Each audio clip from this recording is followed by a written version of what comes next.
final series of the college baseball regular season is here, and we could not have better weather for baseball on this Thursday night series opener between Vandy and Kentucky. Plenty to play for in these final 3 games all across the SEC. Vanderbilt a half game back of the SEC East title, trailing Tennessee. Kentucky really needs a series win this weekend to keep their NCAA tournament hopes alive. Good evening, everybody. Max Hers, along with former Vandy infielder Andrew Harris. And Andrew, we're finally here. Last weekend of the year. Yeah, Comer's just looking to put a good cap on a fantastic season. Kentucky just looking to kind of get some momentum and got to win probably a season today, as well as go into the next week and get some good job at an SEC tournament. Kumar Rocker will be on the mound for the Commodores tonight. Last week at Ole Miss, he gave up 2 homers in the early innings, but still finished 7 as Vandy lost 3-1. Yeah, Rocker went 7 innings, 5 hits, 8 strikeouts, only 99 pitches, and before he settled in, he gave up a few dingers, an absolute moonshot in the second inning by T.J. McCants. It was a 2-run home run. That was beer shower number 1. Third inning, Kevin Graham, exact same spot, another moonshot, and beer shower number 2. So we'll see if Rocker can kind of settle in a little bit earlier here tonight. Final home regular season start for Rocker, the junior, who's expected to go in the top 5 of the MLB draft in a couple of months. 14th start of the year in week 14. He's been the pitcher of record in each of his first 13, whip of .089. Going up against the Kentucky Wildcats, 11-16. Very tough schedule for them to finish up the conference season. TJ Collette, 15 homers in the 2 spot. Colton Kessler, fellow senior, having a great year. Hitting 4th for UK and head coach Nick Mingione. Vandy's defense looking different. Carter Young dislocated his shoulder on Tuesday. He'll be out for at least this weekend. That pushes second baseman Tate Colwick over to shortstop. He played that position in high school and his whole life. First time starting there in college, and the first time in Carter Young's 2-year collegiate career that he is not the starting shortstop for Vandy. Here we go, 80 degrees and gorgeous in Nashville as Kumar Rocker pitches to Austin Schultz. Schultz pops this one up to left where Troy Leneve is for the 4th straight game. 1 up, 1 down for Rocker. Yeah, you got to think Kentucky's going to be coming out swinging, as I mentioned in the open, just kind of trying to play for their postseason lives here. So doing all they can to jumpstart that offense, especially against a guy who's trying to attack the zone. And he's going to fill it up. So if he's going to throw it in there, let's take a swing at it. Power on power coming here. Kumar Rocker versus T.J. Collette, the 5th-year senior first baseman from Terre Haute, Indiana. 15 homers for the Cats, and Kumar Rocker starts him off with a breaking ball.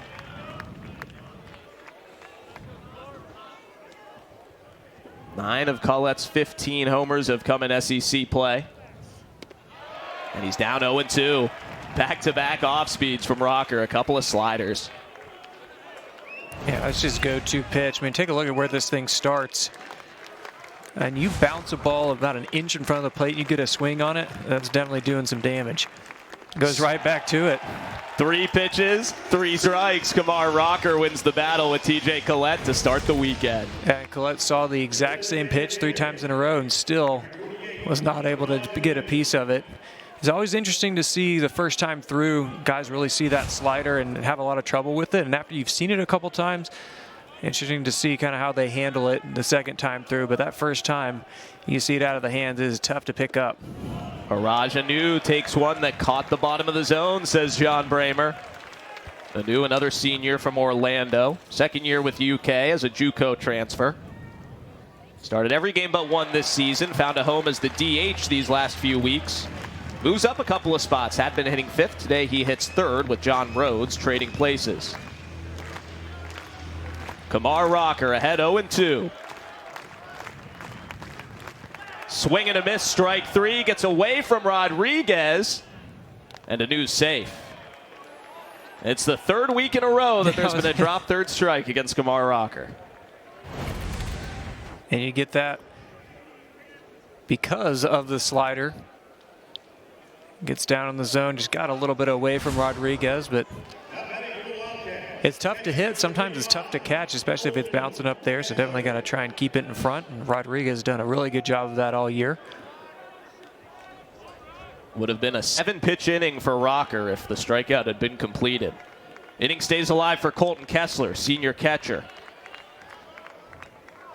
12th straight SEC game behind the plate, and he's DH'd every game he hasn't caught in the conference season. Top 10 in the league with a .358 average. Low pitch. Anu holds up at first after a big secondary.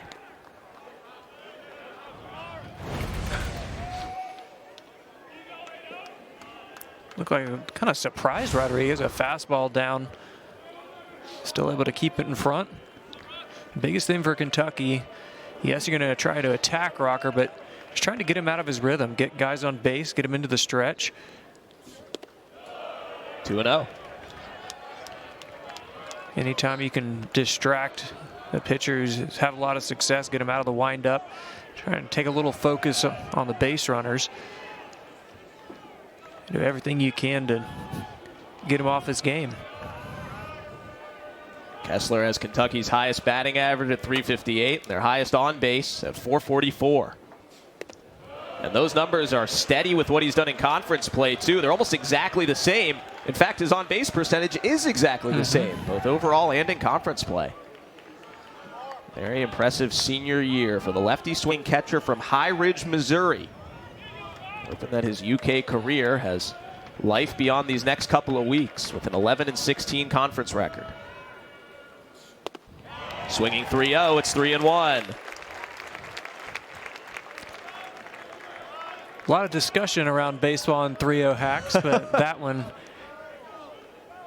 got his money's worth against an actual pitcher, not a position player. But that one a little hotter than 47 miles an hour from Williams Astudillo up there in Mini this week.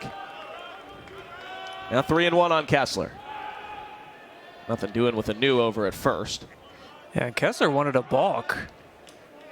He kind of turned around and pointed at Rocker and said, "That's a balk." I'm not sure what he saw there, but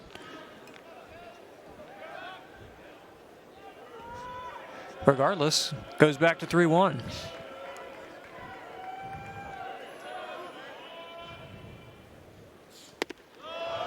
Ball 4. Back-to-back two-out base runners, and that one didn't miss by much. There's a fastball on the outside corner. Maybe a little bit low. John Brammer not giving him anything on the corners. So a strikeout, wild pitch, and a walk. After the inning would have been over on just 7 pitches for Rocker. John Rhodes hitting 5th, had been hitting 3rd, sophomore right fielder. Back in his home state from Soddy Daisy, Tennessee, right outside of Chattanooga. Take strike 1.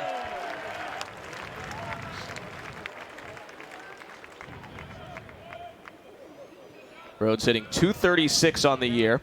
One of Nick Mingione's first underclassmen recruits. Now a 2-year starter as a sophomore. Started every game in his UK career, including the abbreviated season last year. Breaking ball missed outside, 1-1 on Rhodes.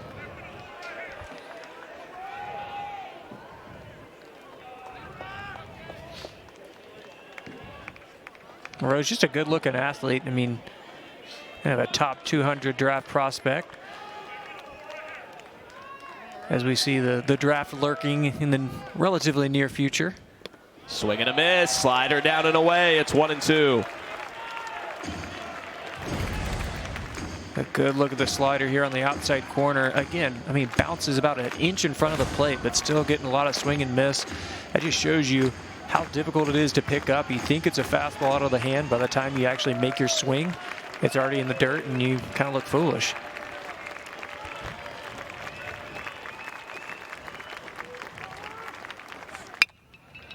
Ground ball to Tate Colwick, his first test and his first start at short. Ends the first inning. Went a couple batters longer than it needed to, but Kumar Rocker puts up a 0.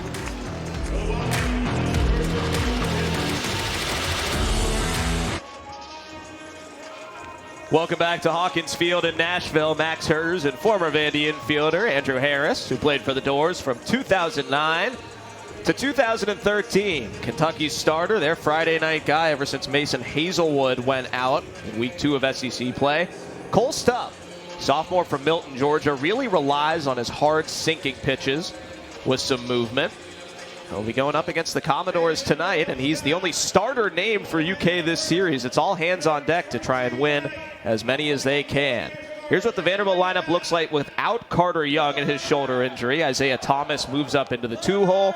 Troy Leneve playing for the 6th time in the last 8 games. 7 of the last 8, Spencer Jones has been the DH, with Jason Gonzalez getting back in to start at 3rd in the 9-hole. Here's Kentucky's defensive alignment. TJ Collette has found a home at first these last couple of seasons. His first 3 years at UK, he played in the field once. He was only a DH. In these last 2 years, he started every game at first, defended very well there. And, oh, by the way, he's one of the best hitters in the history of the team. Yeah, Collette's been there quite a while. Been doing a lot of games over the past years. I feel like he's just continue on that Kentucky roster every year. Tim Corbin getting loose over in the third base coach's box. The only man who he's put in every lineup this season is Enrique Bradfield Jr. Game number 50, the first one Carter Young misses. Parker Nolan didn't play last Friday. So Bradfield, the true freshman center fielder, the only one to start all 50. He's led off the last 33. Fouls off the first pitch from Stupp, out of play. Yeah, it's interesting to kind of think through the lineup that Tim Corbin's rolled out there over the course of this season. You know, Bradfield, when he started out, I mean, was hitting lower down in the order, and then kind of midway through, Tim Corbin rolled him up there in the top spot, and he's really provided a huge spark plug for that offense. And a huge blow for Carter Young not being in there in that number 2 spot, but Tim Corbin just kind of rolls the lineup up a little bit and then inserts Jason Gonzalez down at the bottom. So not too much of a change, you know, order-wise. It's just moving a few guys around here and there. Challenge will be finding a new 9 with no Carter Young in it, at least for the next few weeks. We know he won't play this weekend. Could return sometime in the postseason. 1-2 to Bradfield. Ground ball to Zeke Lewis at second for the first out. So 1 up, 1 down for Cole Stupp, who gave up 4 runs in the first inning a week ago tonight against South Carolina. Wasn't really hit hard in that inning, though. Yeah, and Stupp doesn't really get hit hard. I mean, as you mentioned, Max, he gets a lot of sink on his fastball, gets a good sink on his changeup too. So where he makes his money is just keeping the ball down and getting a lot of ground balls like we just saw with Bradfield. Isaiah Thomas hitting second. That had been Carter Young's spot every game but 1 this year. Thomas has certainly earned the move up from 5th. He was 6 of 13 last weekend at Ole Miss with 3 homers. Had an RBI double in Vandy's blowout win over Florida International on Tuesday. Kentucky was swept by South Carolina last week. They did beat Tennessee Tech in a midweek game. 1-2. Isaiah Thomas been hot as of late. Moving up in the Vandy lineup. Yeah, he's really swinging the bat well. And the power numbers, you see 5 home runs for the past 9.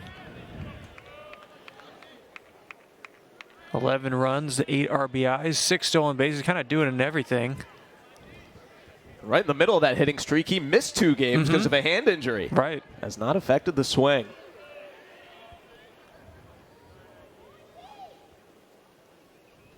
Strike 3. That's the hard sinking action from Cole Stupp for his first strikeout. Yeah, and you saw the sink there and you thought, oh, maybe that's a changeup. No, it's a fastball. I mean, it's 92, but a lot of down action. Gets a lot of missed barrels and a lot of missed hit balls. If he could live down there, I mean, he's very, very effective. Just like any pitcher, though. I mean, you leave the ball up in the zone, that's where you have issues. Dominic Keegan hitting third once again for Vandy, junior first baseman. Takes up high. Keegan had 3 multi-hit games in Oxford last week. Average still way above 350 at 364. Grounds this one up the middle where Lewis is positioned well. 1-2-3, bottom of the first inning for Cole Stupp, and we are scoreless after 1 in this series opener.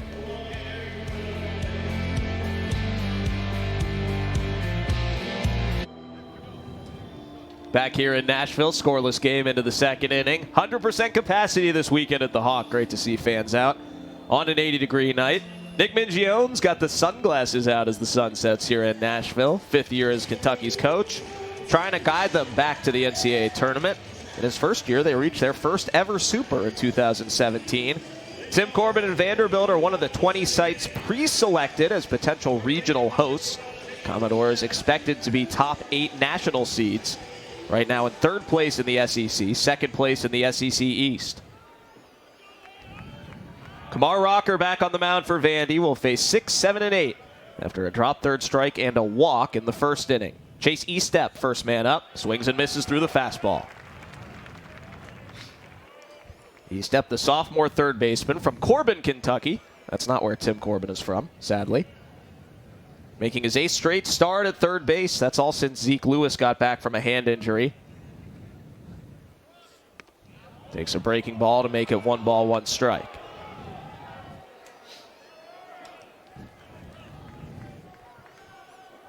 Kumar Rocker could have gotten out of the 1st inning with 7 pitches, ended up needing 16 after the drop 3rd strike.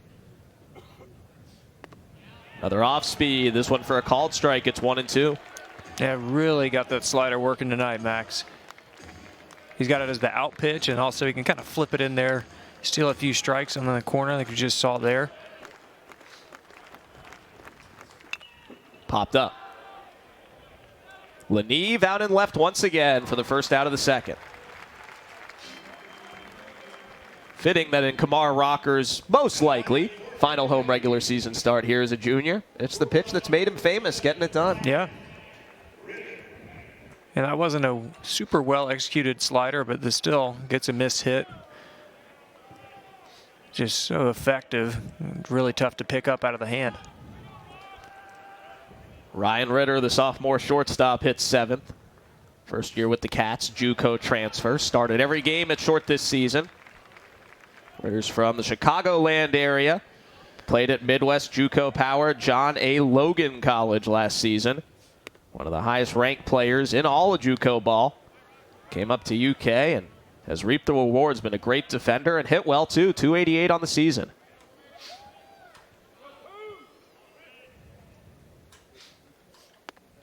Slider strike. 1-2. And this is kind of that get me over slider. Starts at the top of the zone. As a hitter, you think, oh, it's going to be a ball, and then it drops right in. You're down 1-2 before you know it. Swing and a miss. Strike 3. Downer slider falls off the table as Rodriguez completes Rocker's 3rd strikeout. And what do you know? Another slider in the dirt. It gets another swing and miss. A good job by Rodriguez blocking it up. Puts it right in front and bobbles it a little bit, but still gets the runner. 2 up, 2 down in the Cats' 2nd for Zeke Lewis. Lewis, the 5th-year senior second baseman, hitting 8th. This is his 10th game back from a hand injury that cost him 26 games over a month and a half from mid-March to late April. In the 9 games he's been back from that injury, 13 out of 30 with 3 doubles and 5 runs scored. Chopper up the middle, try and run this one out. Testing Colwick, who eats it. Lewis runs very well, and Colwick, the new shortstop, starting there for the first time today, had to come a long way. Yeah, I was going to say, if Lewis gets down that line pretty quickly, so if Colwick has any opportunity, he's going to have to get rid of that ball. It wasn't able to, so an easy infield hit. First hit of the game for either team here in the top of the 2nd. Lewis aboard at first. He's 12 of 13 stealing bases this season and 7 for 7 in SEC play. Pick right over. He's back in standing up. The senior pitcher Trip Lockhart over there coaching first. You gotta love a player who coaches first every game. That's Trip Lockhart for UK. Cam Hill in the 9-hole, redshirt junior. Back there in center field tonight after not playing on Tuesday.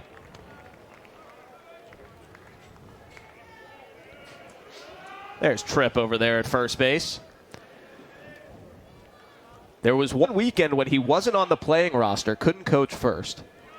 But this week, before the SEC tournament, since Kentucky's going straight to Hoover, everybody can travel. Let the man coach. And that's exactly what he'll do. Yeah, it's always good to get down to first base, and you got one of your buddies down there, telling you a few jokes and kind of loosen you up a little bit.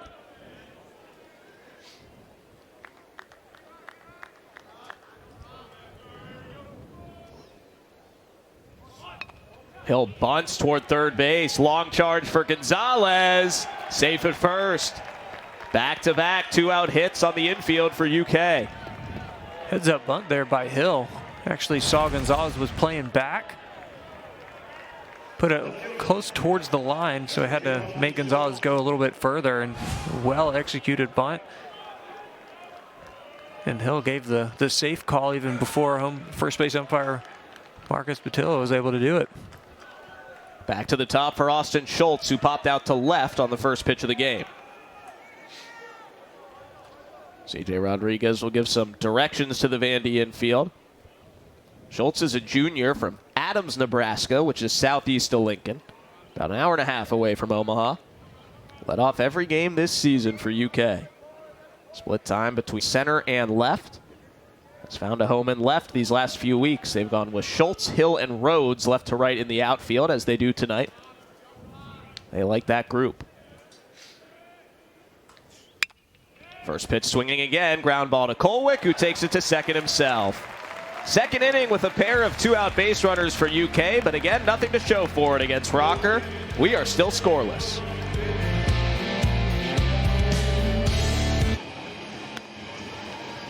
Back here in Nashville, fans out in the outfield. The Vandy Boys called for a blackout at the Hawk tonight, and the fans have delivered. Mr. C passing out some hot dogs. Bottom of the second inning. Commodores still looking for their base runner in a scoreless game against Kentucky. 4, 5, and 6, Parker Nolan, C.J. Rodriguez, and Spencer Jones against Kentucky sophomore Friday night starter Cole Stupp. Nolan, who's seen time all around the Vandy infield this season, back at second, where he played for 19 games when Tate Colwick was injured. Now Carter Young's the one hurt. Colwick goes to short. Nolan at second. Staying in the 4-hole in the lineup. 51 out of 180 this season. 7 home runs and 40 RBIs for the sophomore from Knoxville.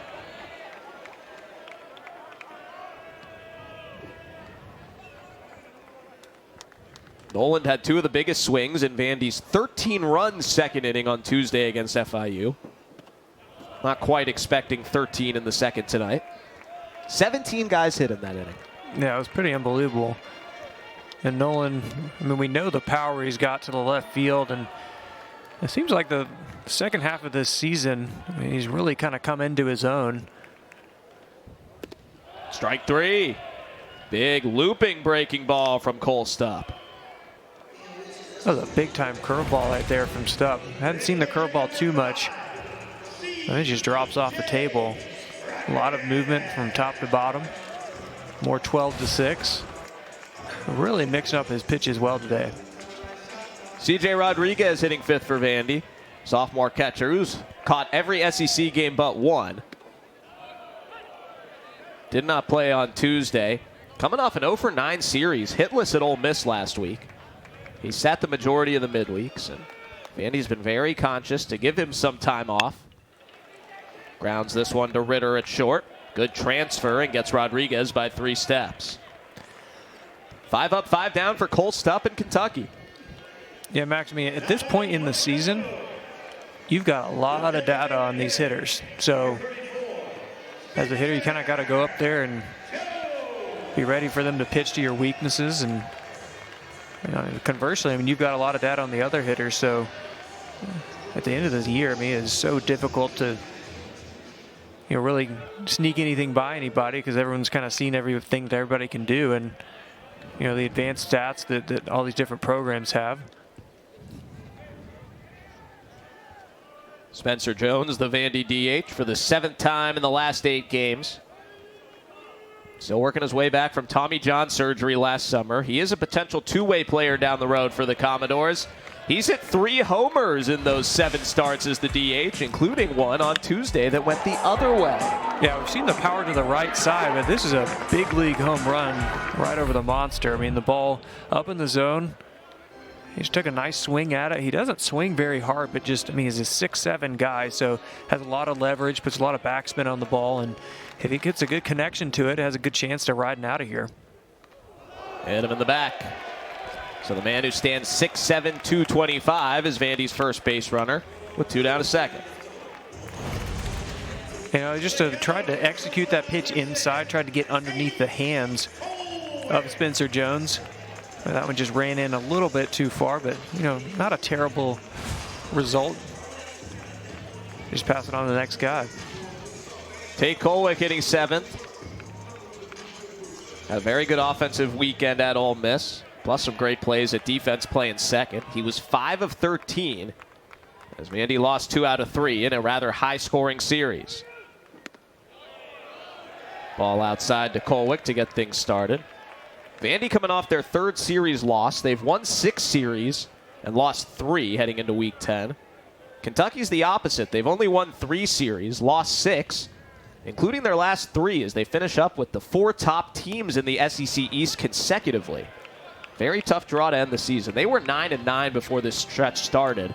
Just 2-7 against Tennessee, Florida, and Carolina the last 3. Yeah, that's tough. And they're actually going to play their last 12 of 13 games.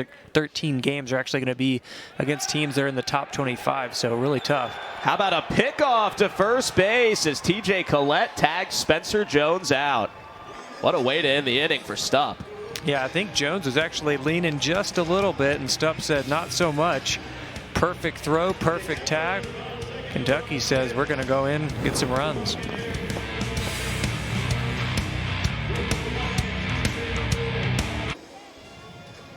Take you back to the first inning on Tuesday night. Carter Young stealing second for Vandy. Dislocates his left shoulder on this slide. Very painful looking injury. Yeah, it came in. It didn't look like it was going to be too bad, and then kind of got hung up on the base. But definitely know that it's just going to be a dislocated left shoulder. And looked like he was doing okay. Kind of been moving around, so hopefully to see him here. I don't think we'll see him so much this series, but potentially SEC, you know, down in Hoover. Kumar Rocker versus TJ Collette goes 1-1. Tim Corbin said this morning on WNSR radio that Young's MRI revealed some damage, but not as bad as it could have been. They're hopeful for a recovery sometime in the next few weeks, and Tate Kolwick moves over to shortstop in the meantime. Again, the first game that Carter Young has ever missed for the Commodores. Started all 67 the last 2 seasons until tonight. Yeah, I mentioned it on Tuesday as Young was laying on the ground, which might have been a little bit too soon to say it, but definitely said the good thing about it is his left arm. It's not his throwing arm, so definitely a positive there. Called strike 3 from Rocker to Collette. Both at bats have been Ks for UK's best hitter against Rocker. Yeah, take a look at the slider. Starts right out at eye level, comes right back into the strike zone. It's so hard to pull the trigger, and Collette goes down on the slider again. Troy Leneve, Carter Young's buddy, said the second Young got his sling and came back into the main portion of the dugout after hurting his shoulder, the first thing he said to Troy was, "I'm playing on Thursday."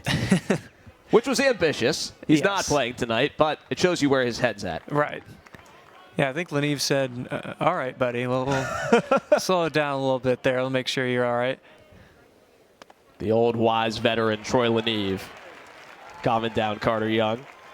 0-2 on Araj Anu, who struck out his first time, got a board on the slider that got away. Rocker looking for his 5th strikeout here in the 3rd. Called strike 3. All 5 have been with the slider. Yeah, this time on the back door. Starts it out, brings it right back in. Little help from Rodriguez's catcher. Really got that thing working tonight.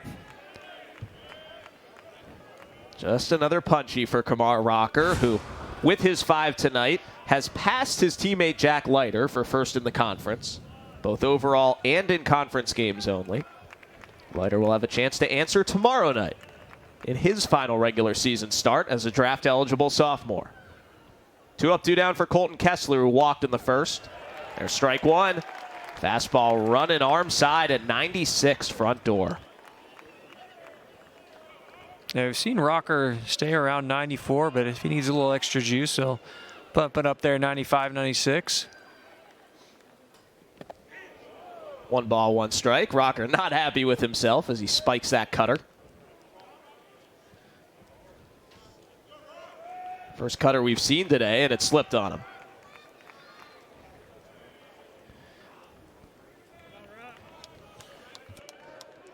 One and one on Colton Kessler. Scoreless game, top 3. Breaking ball for a called strike. So when you're feeling a pitch, you just keep on throwing it. Dang.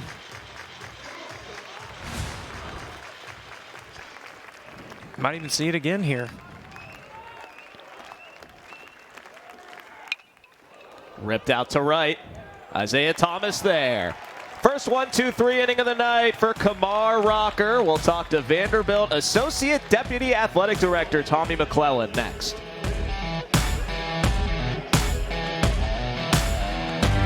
A lot of people here.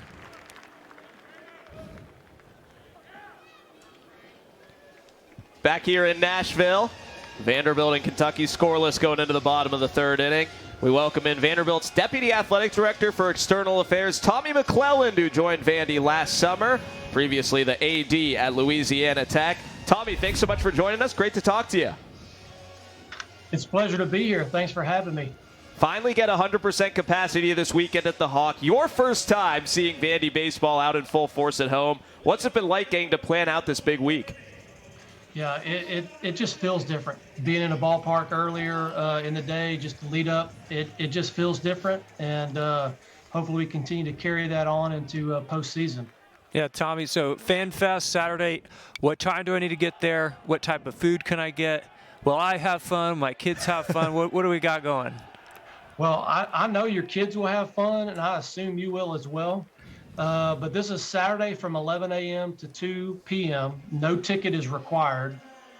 There will be bounce houses, face painting, food trucks, lawn games. This is going to be on Jess Neely Boulevard. We're going to block off the boulevard. Think of it as a tailgate prior to the game.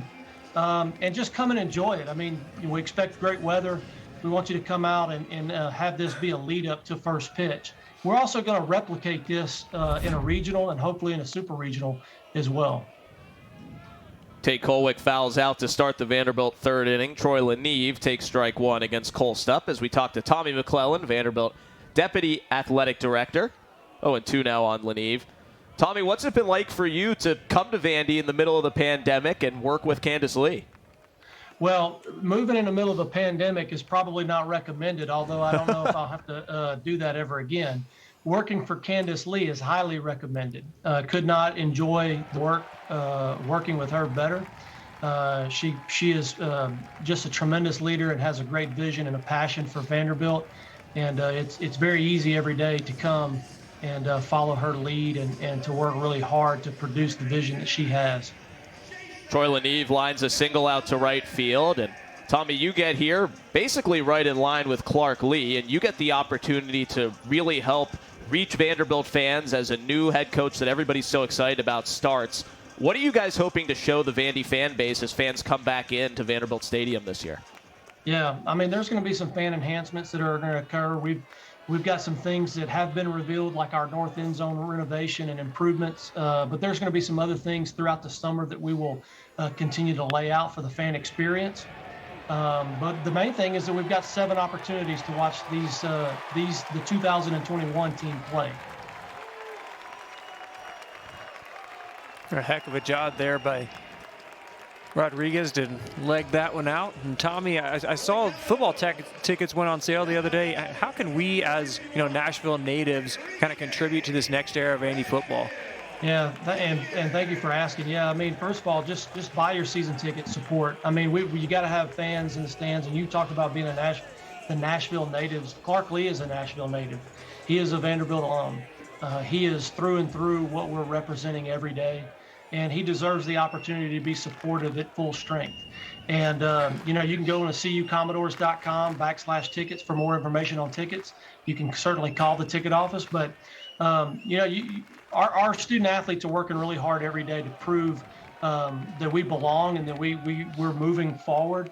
Candace, we made a bigger announcement in the spring that is showing that the university and the athletic department are serious about supporting football and basketball and all the sports.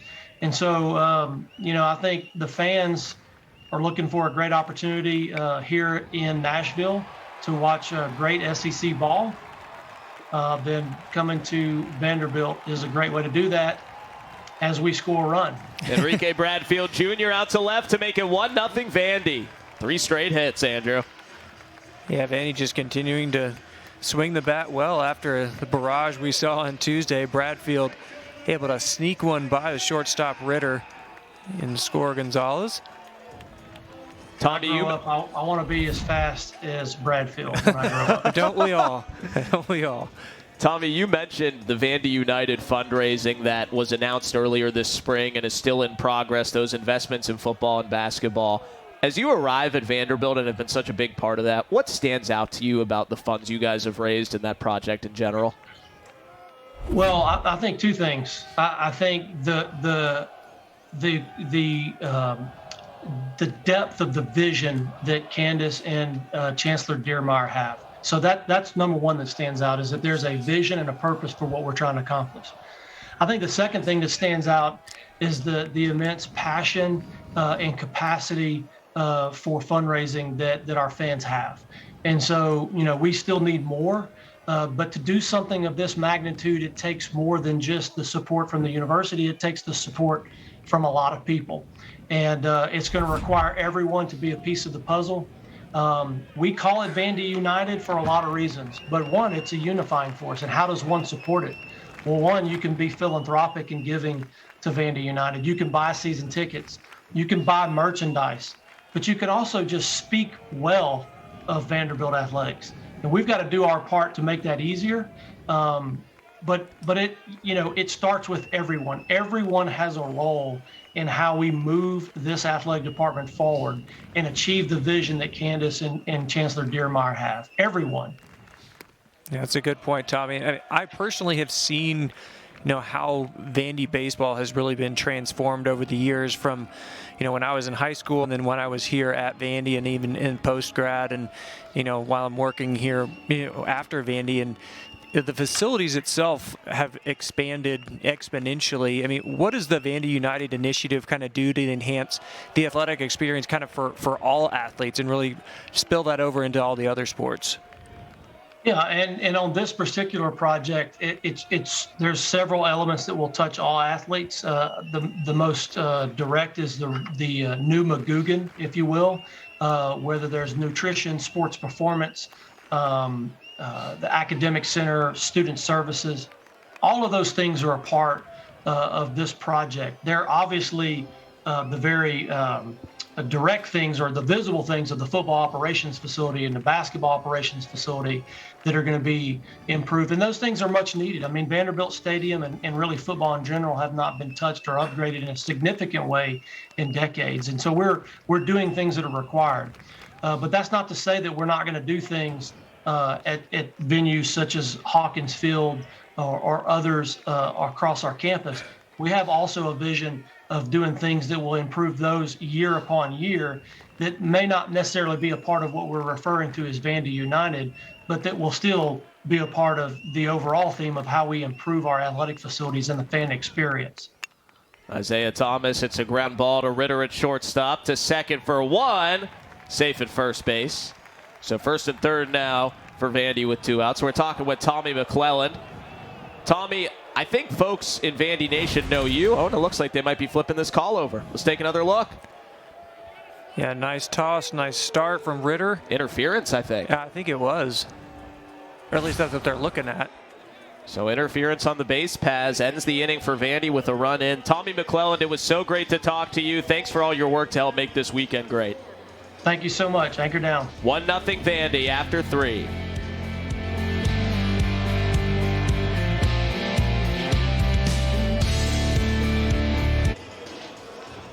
Vandy Boys 1, Kentucky nothing as we start the 4th after that RBI single by Enrique Bradfield Jr. in the 3rd. Bradfield was the one sliding into second on this double play, called for interference and a takeout slide to end the inning.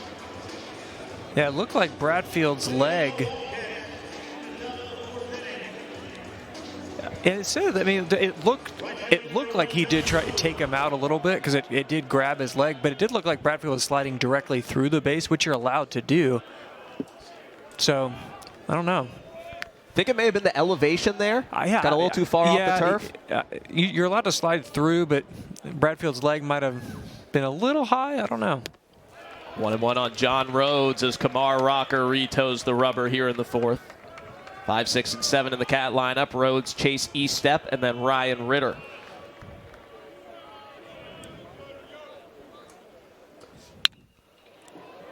Left field, and foul. Long way out there from John Rhodes.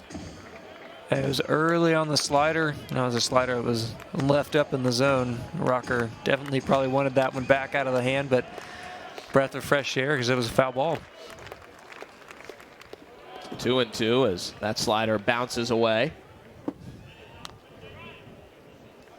The slider's been the pitch for Rocker so far tonight in his last start of the regular season. He and C.J. Rodriguez working together plenty over the last 2 years. 2-2. Down and away with the fastball.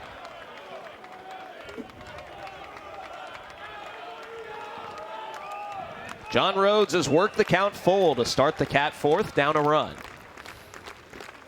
Swing and a miss, strike three. There's a strikeout on the fastball at 94. Yeah, I don't know if he was looking for the slider or if that one was just 94 and right by him, but looked like he was a little late on the hands of Rhodes. Kumar Rocker, in his final regular season start, is the active wins leader amongst all D1 pitchers. And he has pitched in just 35 games to get 25 wins, whereas everybody else on the list is in start 55 plus. Wow. And you can imagine what those numbers would have looked like if Rocker was able to pitch a full year last year. Talked to Patrick Raby recently, who was a senior on the 2019 team and is Vandy's all-time wins leader with 32. He said, hey, one positive of COVID. It's the only thing that kept Kumar Rocker from passing me and breaking my record. Raby was a 4-year member of the Vandy starting rotation. Rocker in his 3rd year starting, but in fact, really just his 2nd. Didn't even get to conference play last year. 2-1 on Estep, who flew out to left field to start the second.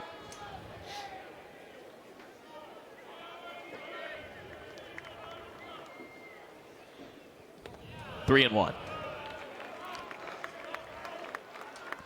Estep definitely a big Kentucky Wildcat guy. His father, Chad, was an outfielder in the early 90s. Uncle Chris played in the late 80s. Actually led the team in home runs in 1988. 3-2. So a lot of family ties. Excited for him this year. Estep from Corbin, about an hour and a half south of Lexington, between UK and Knoxville. Chase Estep to center. Bradfield backtracks and makes the catch. Kumar Rocker's lived a lot of places in his life. His dad, Tracy, is a football coach. Has worked for 6 different SEC schools. Vanderbilt's not one of them, but they were in Nashville when Rocker was in middle school, and Tracy was the D-line coach for the Titans. If they had hung around, Kumar would have gone to Ravenwood High School in Brentwood. He spent all 3 years of middle school at Woodland Middle School, just south of Nashville. Big Vandy baseball fans during their time here. Tracy said wherever they go, they always root for the home teams. Right. And here he is pitching for one of them.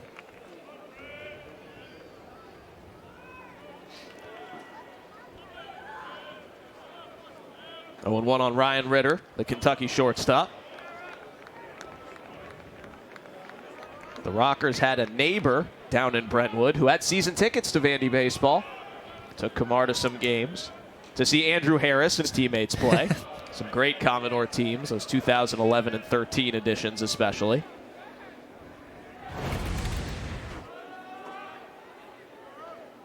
A little extra break on that one.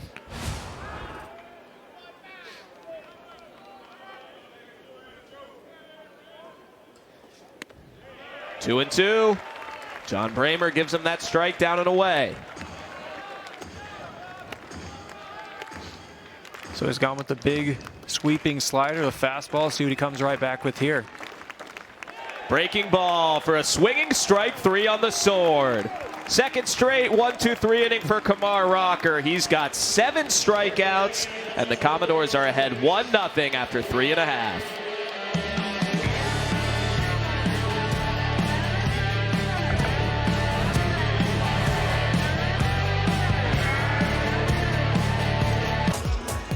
SEC tournament starts on Tuesday after this final weekend of regular season games. Vandy hoping to stay in the top 4 and get through to double elimination on Wednesday. Kentucky's the 11th seed right now. They know they'll be there in Hoover, but want to win this series so that wins in Hoover can push them towards a regional. Right. And you got to think if Kentucky's able to, take 2 of 3 here, and definitely increase their chances, maybe moving around a couple of seeds. And this point in the year, a lot can change here in the last series, but especially you get into the SEC tournament, you make a pretty good run there, and it's effective for a lot of other reasons. Dom Keegan goes yard over the monster. 2-0 Commodores on a solo shot for Dom. That's just what makes him so dangerous as a hitter. He was early. You see his teammates saying, strong, strong. He was early on that pitch, kind of a butt out swing, but he kept his hands back. Take a look. Better on the side view. A little early, kept his hands back, good extension. And that little hesitation, there's a little hitch in the giddy up there, and just sends a rocket over the monster. Second weekend in a row, Keegan's gone out and got a breaking ball, hit it out to left. Nolan first pitch swinging, grounds it to Lewis for the first out. 11th home run for Keegan. Now tied for second on the team with Isaiah Thomas, all trailing Carter Young's 15. Keegan, one of the guys for Vandy, just because he hadn't played much. Didn't have a homer before this season. Right. Now he's got 11. Yeah, I always knew that it was there. I mean, definitely a strong kid, but a lot of guys didn't have opportunities last year, kind of come into their own this year. Nobody on. 1 out for C.J. Rodriguez against Cole Stupp. 1-1. Fooled him with that off speed. Rodriguez grounded out to shortstop in the second inning. 0 for 10 over his last 4 games, looking for a hit here. Now 2-1.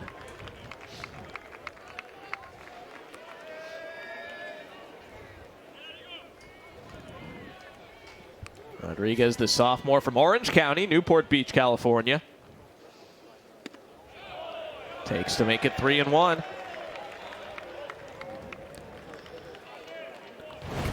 Pretty good spot here by Stupp. Fastball on the outside corner. Really not sure where that missed, but has to go back to work here, 3-1. Goes off speed to make it 3-2. That's a sinker.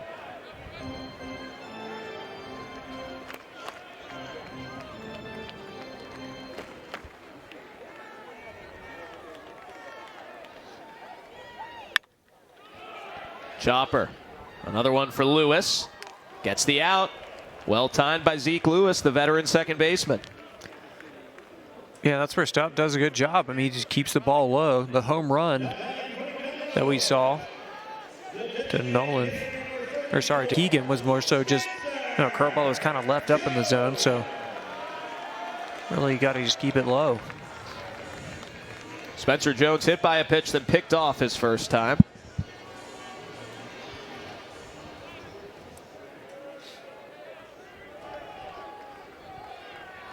Stupp 1 out away from matching the length of his outing last week. He went 4 innings, allowed 9 hits, 7 runs against South Carolina. Left down 7-3 in the 4th inning. Gamecocks won that game over UK 12-6 up at Kentucky Proud Park in Lexington. Commodores finished the 2019 regular season up at Kentucky Proud Park, the inaugural year of that stadium. Vandy clinched the SEC regular season championship there 2 years ago this week. having been on that field multiple times before the renovation, if any park in the entire SEC needed to go turf, it was Kentucky. That was a long time coming. They just have such a difficult climate up there because it's so cold late into the year, so they don't really have time to transition the grass. So they're going to have that Kentucky bluegrass, and it plays really, really slow on the infield and outfield. So get some consistent conditions out there now. Jones lines that one through Lewis for a 2-out knock.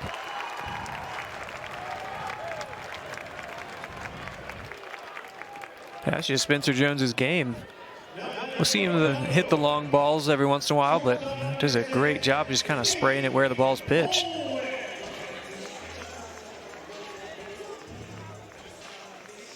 So Jones on base both times so far. Big man over there at first for Tate Colwick, who fouled out to start the third.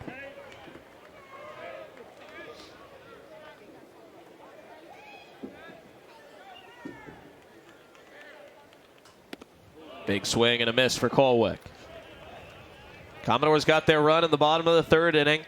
3 straight one-out singles by Troy Leneve, Jason Gonzalez, and Enrique Bradfield got it done.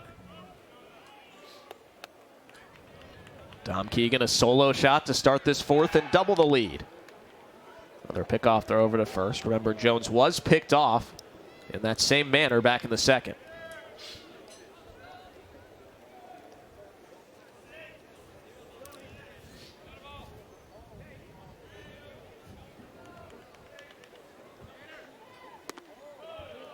One and one.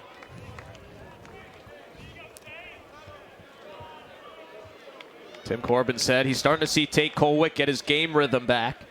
This is his 11th game back in the lineup after breaking the hamate bone on his left hand and having it surgically removed. Missed 5 weeks with the injury. Corbin was impressed last weekend with Colwick timing up some of the Ole Miss starters. Those guys are tough to hit against. It felt like he had a swing back. Yeah, again, it's just reps. I mean, the more time you come back from injury, and it's not like he just was hitting in the cage and wasn't seeing game action. I mean, he wasn't able to swing a bat or do anything. So finally getting the ability to get in and see some live balls hit at you.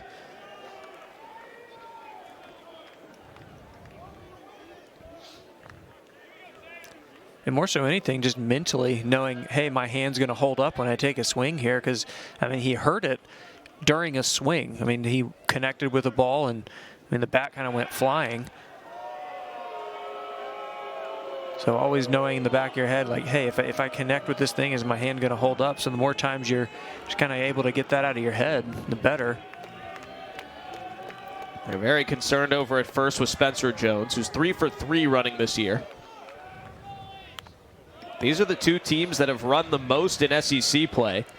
Vanderbilt is 44 out of 50 to lead both categories in conference games. Kentucky not far behind at 42 of 46. But you got to make it clear, the majority of that for Vandy is one guy. Exactly. Bradfield is 27 for 30 in conference games, 26 of them. Yeah, Kentucky's very much more, spread out across the lineup.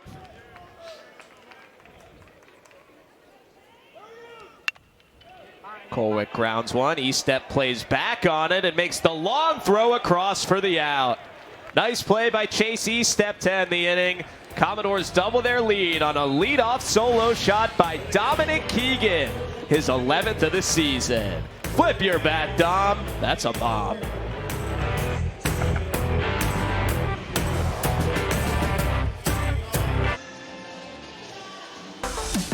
Barring some major surprises in the MLB draft, this is Kumar Rocker's last ever regular season start as a college pitcher. There aren't many numbers that don't look great from Kumar Rocker's Vandy career, Andrew. Seriously, I mean, you see the career numbers, but I mean, the 2021 season has been outstanding. I mean, you see 13 starts, 11 wins, 2.44 ERA. You see tonight, only 59 pitches. Been pretty efficient. It was pretty efficient last weekend against Ole Miss, but a couple long balls took him out. 8-9-1 for Kentucky in the fifth. Zeke Lewis, Cam Hill, and Austin Schultz. That start a good example of what will definitely stick with me from Kumar Rocker's Vandy career. Couple of mistakes early in that game. Homers allowed in the second and the third. Locked it in from there. Pitched 7 full, got the team to the 8th inning. especially in his freshman year. Rocker had a couple of times where he made mistakes or did things he wasn't happy with. Always corrected the first time over. Yeah, he doesn't just go down a rabbit hole and, struggle from then on. I mean, he really shuts it down and is able to settle in. Lewis grounds out to start the 5th inning. And I think that's just a lot of Rocker's mentality. I mean, you hear Scott Brown talk about, just the business mindset that he came in with as a freshman, and he's really carried that with him, especially here into his last year. Cam Hill had a bunt single in the 2nd inning. Biggest example of that for me from Rocker's career, his first college start, February 2019 against TCU out in Arizona. Vandy was the visiting team in a neutral site game. He warmed up, came out of the bullpen really early before the national anthem. Then Vandy hit for a while in the top of the 1st. It was about 25 minutes by the time he finally took the mound. Did not have a good start. That was fixed. Every road game the rest of his career, he's in the dugout right as the game's starting. Learn from that start. Learn from his start here against Tennessee as a freshman where he got shelled, didn't get out of the 3rd inning. At the end of the season when he was the College World Series most outstanding player, those were the starts he was thinking about. He said they made him a better person. Yeah. 1-2 to Hill. Swing and a miss, strike 3. Punch out number 8 for Kumar Rocker here in the 5th. Nice fastball in the inside corner. Kind of missed his spot. When you have a live fastball like Rocker, it doesn't matter really where you throw it. He just throws it by you. See 8 strikeouts there for Rocker today.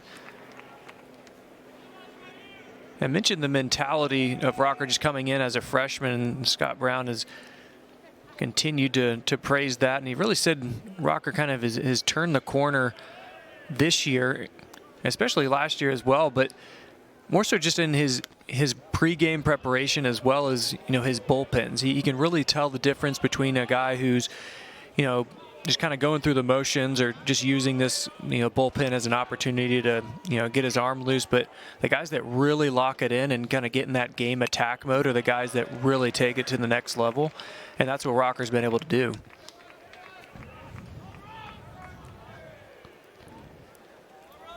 Rocker has retired 9 straight. He got everybody out the 2nd time through the order as Austin Schultz bats for the 3rd time. Swing and a miss. Slider that ended up way down and away. I mean, watch where this thing starts. I mean, you look at it and you think, why in the world are you swinging at that thing? But from the batter's box angle, you cannot pitch that thing up. 2-2. Austin Schultz at the top of the Kentucky order, 0 for 2 today. Swung at the first pitch the first 2 times. Now he's seen 4. All eyes on Kumar Rocker here at the Hawk. Swing and a miss, strike 3. Make it 10 straight outs for Kumar Rocker. His Commodores up 2-0 at the halfway point.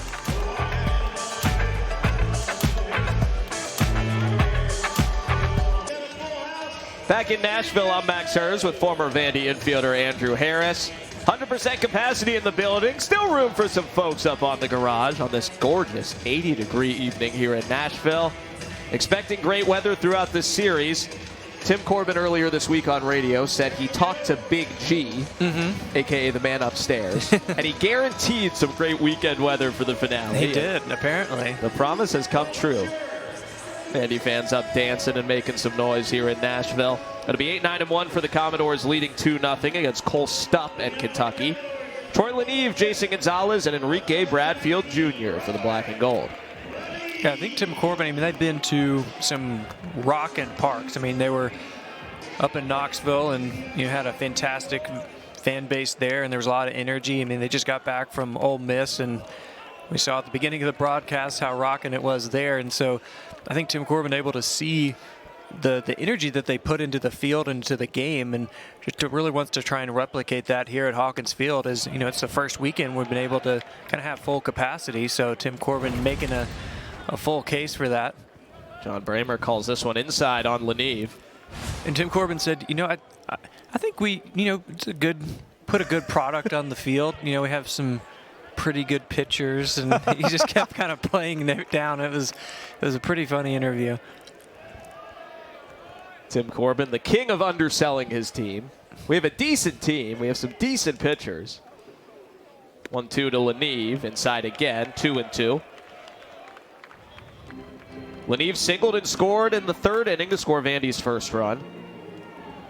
It's just his 6th college start in the outfield, but they've all come in the last 8 games, and he has hit very well for Vanderbilt over that span. Full count now. Leneve in those 6 starts, now 9 out of 21. 2 homers, 5 RBIs, 6 runs scored. Not bad for a guy who'd barely played before. Mm-hmm. Ball 4. Leneve's on as the leadoff man in the Commodore 5th. Yeah, and Leneve, a guy, as you mentioned, Max, just has not played a lot, but just kind of bided his time, done like a really good job in the weight room, and when his number's been called, he has been red hot, and guys like Leneve are definitely going to be important here in this postseason. Jason Gonzalez, another Commodore who had to wait his turn early in his career. Senior now the starting third baseman. He'll be cemented there for as long as Carter Young is out. Had an infield single to third, back in the third. We've heard now from both Tim Corbin and Troy Leneve. There were conversations between him and the coaches saying, hey, this might be the week you start. This is the week we get you in there. Earlier this season, didn't happen. But he kept up his training routine. The coaches loved it. Yeah, there's so many things that go into, putting out that lineup out. And I mean, you got to think, is a left-hander, right-hander on the mound, and based on where people are playing in the field, what's the best recipe defensively and offensively to give your team a chance to win. And you kind of give the guys a heads up, like, hey, I think this might be the day we throw you out there.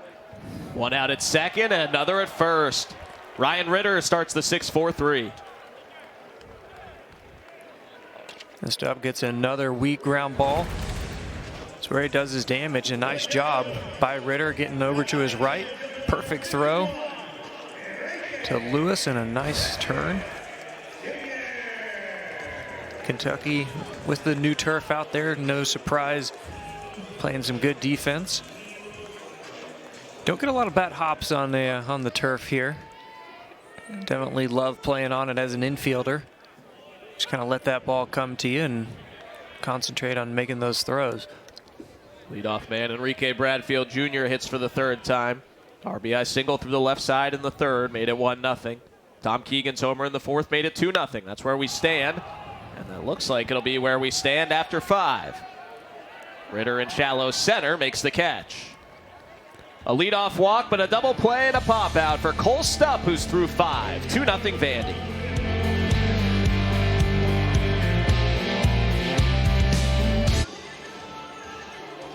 Back here in Nashville, 2-0 Vandy, bottom of the 5th inning. 2 big series in the SEC this final weekend. Arkansas leading Florida 2-1 at home in the 5th inning. Hogs trying to maintain and lock down the conference regular season title.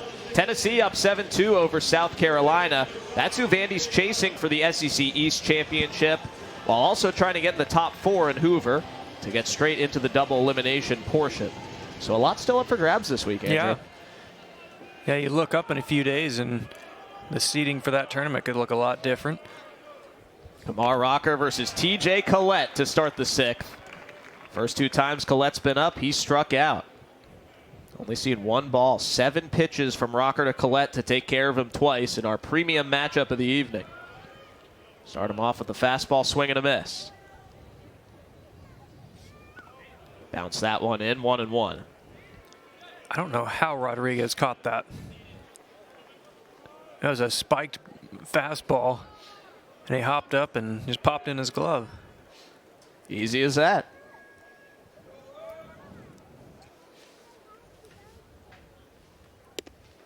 Two and one on Collette, who is now 2nd in Kentucky history with 41 home runs.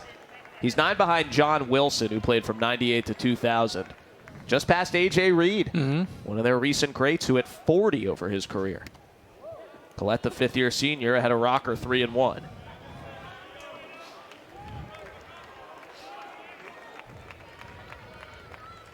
Kentucky honored all their seniors over this last week. Played their final home game on Tuesday, won it against Tennessee Tech. Popped up. Playable for Colwick in shallow left. Called off by the left fielder Leneve, who makes the play.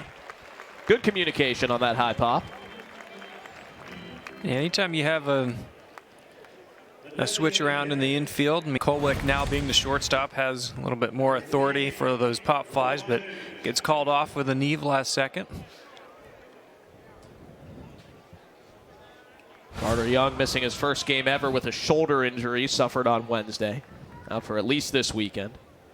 Araja New, like Collette before him, struck out both times his first 2 trips.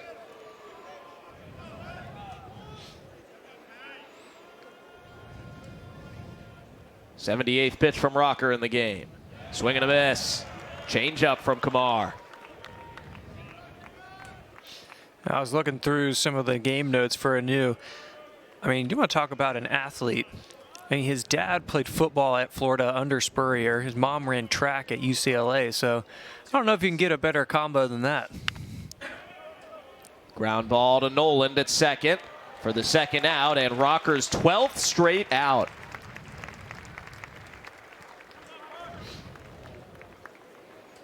Three straight 1-2-3 innings, plus the last out of the second, and the first 2 outs here in inning number 6.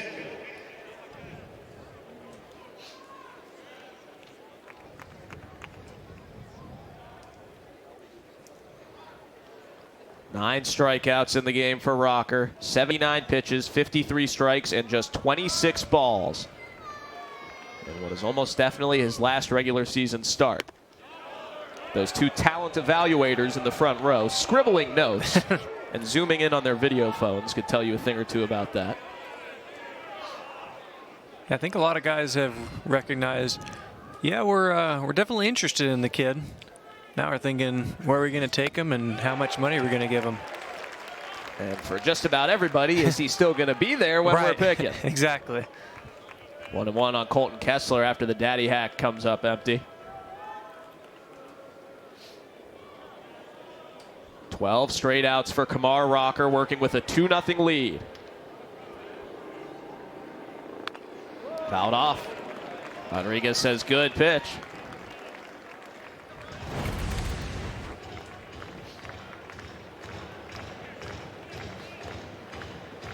I think that got the ump on a bounce. Hit John Bramer in the hand. It looks like it did. Rodriguez will give him a second.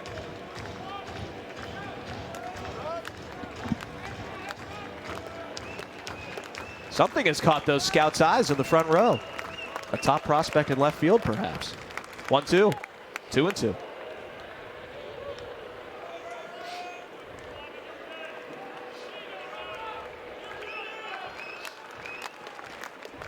Colton Kessler, a walk and a line out in the game.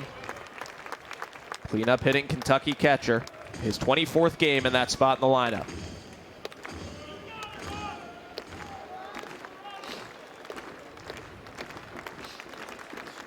Full count. Yeah, see the frustration there from Rocker. Not executing that. Sometimes when he kind of falls off to the left side, that arm trails behind and ball runs a little bit to the right. See if he can lock it back in here. Did he go? Appeal to third, no swing. Kessler walks for the second time and ends the streak of 12 straight outs. Just the 4th base runner allowed by Rocker. That was a heck of a pitch there by Rocker, especially 3-2, but even a better job by Kessler to not swing, able to hold up. We've seen a lot of swing and miss in the dirt on that pitch from Rocker, but as I mentioned, you know, the second, third time you get through the lineup, you start seeing the shape of that breaking ball just a little bit more, and it becomes a little bit more recognizable. But here you're already, 6 innings in, and definitely got to make up for lost time. On Rhodes 0-2. Rodriguez throws to first on the back pick, and Kessler's safe.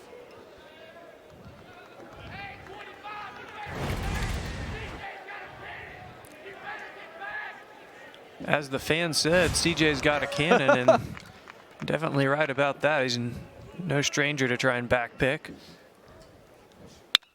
Rhodes to left.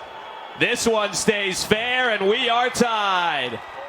Rhodes nearly went yard, but hooked it foul last time. His two-run shot makes it 2-2. It was a heck of a swing there by Rhodes. Actually looked like a fastball that ran middle away. He took a yard. Take a look at the swing.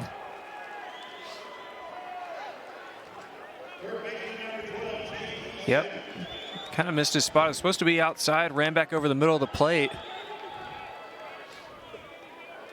Trying to get the dugout bumping. 11th home run of the season for John Rhodes, the sophomore.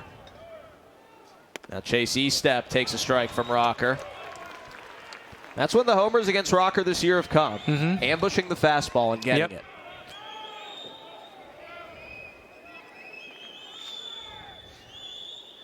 Yeah, it's kind of the blessing and the curse of throwing them pretty fast. I mean, you get a hold of one, you make good contact with it, and it goes in hard. It's going to go out hard too sometimes. Rocker's allowed 6 homers this season. They've all come in his last 7 starts. 1-2 on Estep.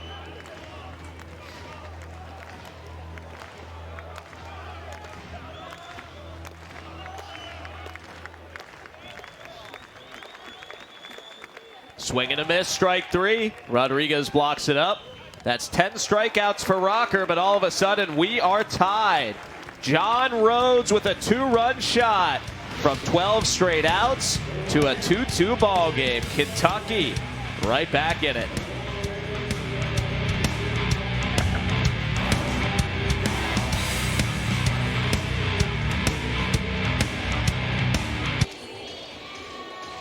Two-two ball game here in Nashville. Vandy and Kentucky into the bottom of the 6th inning.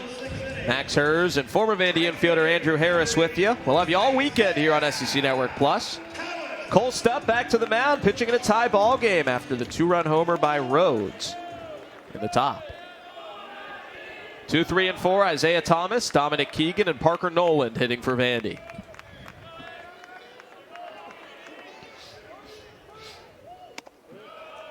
Thomas 0 for 2 in the game, moving up to the 2 spot with Carter Young out injured. Struck out in the first, grounded into a fielder's choice in the third that became a double play because of a takeout slide at second by Bradfield. This is a big inning for both teams. I mean, if you're Stupp, you just got a big home run from your offense and you're trying to come out and get a shutdown inning and keep that momentum in the dugout. If you're Vandy, just try and tack on, 1 or 2 and get a response. It'd be a huge turning point here, bottom of this inning. Ground ball, backhanded by Ritter, and the long throw gets Thomas. Nice play, Ryan Ritter. Yeah, it's the second great play we've seen from Ritter there in the 6 hole. Does a great job fielding this. He doesn't have a lot of time, so he fields it, gets the throw off on the run, still has enough oomph on it to throw it in the air. Very nice play.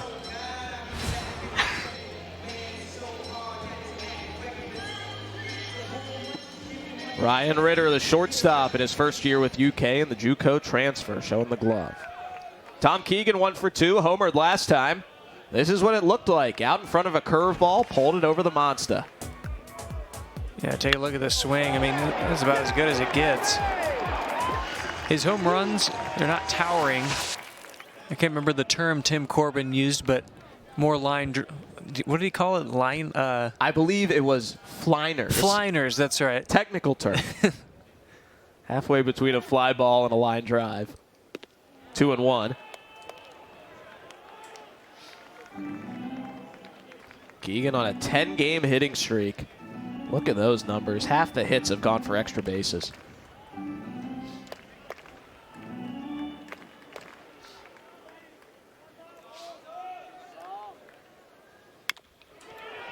This one stays in the infield. Estep charges. High throw. That hit out of play. Keegan should get second, and he does.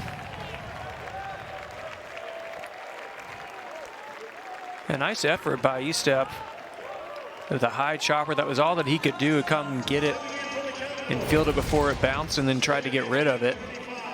In the process of it, though, hurried a little bit and tossed it. It did go, I think it went into the media field. No, actually went into the dugout. So Estep throws it away after the infield single. Keegan credited with a single. He's at second base with one down for Parker Noland. Commodores trying to retake the lead. They led 1-0 and 2-0. Cole Stupp and UK looking for the shutdown 0. Breaking ball for a called strike. And that throwaway is actually probably bigger than you may think. Instead of having a runner on first base and one out with an opportunity for getting a ground ball and getting out of the inning, if the ball squeaks through the infield, I mean, that's a run.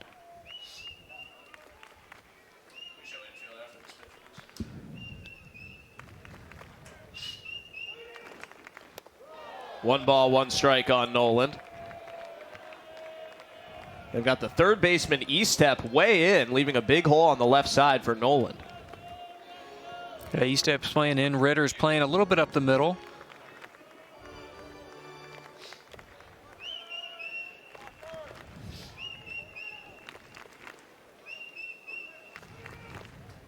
Swing and a miss. More sinking action from Stupp. That's his bread and butter. It was a good looking changeup. Went right underneath the bat of Nolan. Kind of like Rocker's slider. Yeah. I mean, out of the hand, it looks like the fastball, but instead of kind of coming into you as a left-hander, that changeup's going away from you. So really got to stay on it as a left-handed hitter. That's the type of pitch that gets you a ticket to pro ball as a righty. 2-2. Yeah, the tough thing as a young pitcher is if you're just a two-pitch guy, if you just has a, fastball, curveball, if it's hard enough, if your curveball is hard enough, like everything is kind of the same speed, even if it's a little bit of a difference. But if you can have a knockout changeup in addition to that slider or curveball, and you can effectively throw those pitches, I mean, that's when you're making the big bucks.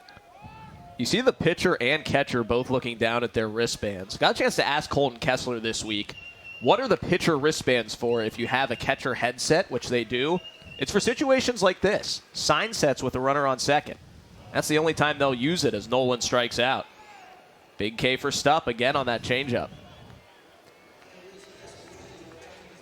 Yeah, you see the armband there. That's just to make sure that everyone's on the same page. Because if you're a catcher and you're given signs, I mean, you're not going to put down one or two, one for fastball, two for curveball. I mean, you have to make sure that you're, mixing those signs up because you do have the runner at second base, so you don't want anyone relaying signs to those hitters. So they make sure, hey, you follow the two or, second sign, something like that. Throw to second, Keegan back in. Zeke Lewis might have gotten a second hand on Keegan there. Not sure exactly what he was doing with the bare hand. I don't think Keegan realized how close he was to the bag. He kind of went to slide and then tried to pop back up. Weird play on both ends, tagger and runner. And the old step off.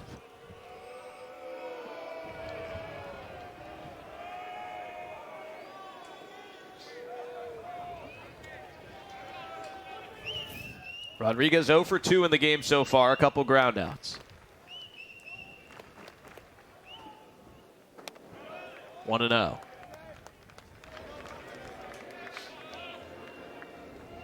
Mentioned earlier, the Commodores are monitoring CJ Rodriguez's workload, just with how much he's caught this season, how hard he's had to work on these pitchers, let alone the great hitting that he's done most of the year. Wouldn't be surprised to see Max Romero start a game tomorrow or Saturday with that in mind. CJ just in front of that one, foul down the line. Yeah, especially as Romero coming back from that hamstring injury and knowing kind of what they have ahead. You've got this series and then SEC tournament where, having been down there multiple times as a player and a fan with no catching gear on, it's very hot and humid, so it's going to be tough for Rodriguez to catch everything down there. That's when you know when even the spectators need a day off. Oh, yeah. Tom Keegan's at second. He actually got a chance to catch last week against North Alabama last Tuesday. Rodriguez had the game off and Romero was hurt. Keegan came into Vandy as a catcher. Found a home at first base the last 2 seasons with Rodriguez behind the plate. Sharp ground ball picked up by Ritter. Over to first for the out. We are tied after 6. Cole Stupp and Kumar Rocker going toe-to-toe in a series opener.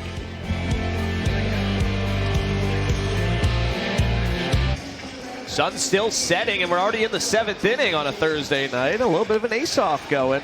Kumar Rocker had 5 shutout innings in the books before a 2-run homer by John Rhodes tied this game. Yeah, it's been a solid ball game. You got to give a lot of credit to Stupp. He's really kept the ball down. And Kentucky, with a big blast, able to tie it up quickly. And so, not a whole lot of ball left to play, but both pitchers still in the ball game. Kumar Rocker back to the mound for the 7th with 91 pitches under his belt going against the bottom of the order. Ryan Ritter's first up. First pitch strike. That's a cutter from Rocker. Haven't seen a ton of those tonight. It's really been the slider. Yeah, the cutter a little bit firmer, a little less break, but still another angle. Tried it again, missed high.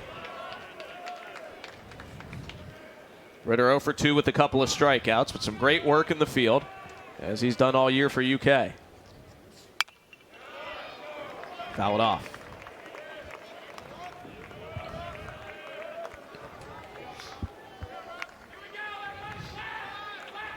Ritter, Zeke Lewis, and Cam Hill trying to break this tie. Ground ball to the right side. Parker Nolan gets square and makes the play. So back-to-back outs after the homer, which was preceded by first a walk, but before that, 12 straight outs from Rocker, taking him from the 2nd all the way into the 6th. Yeah, he was getting a lot of swing and miss. You've seen the last few innings and getting some more balls put in play.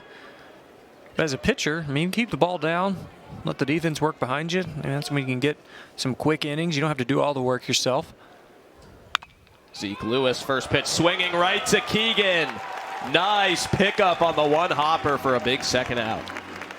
Yeah, I think Keegan was even playing in a little bit, trying to shade for the potential bunt. It goes down and gets it.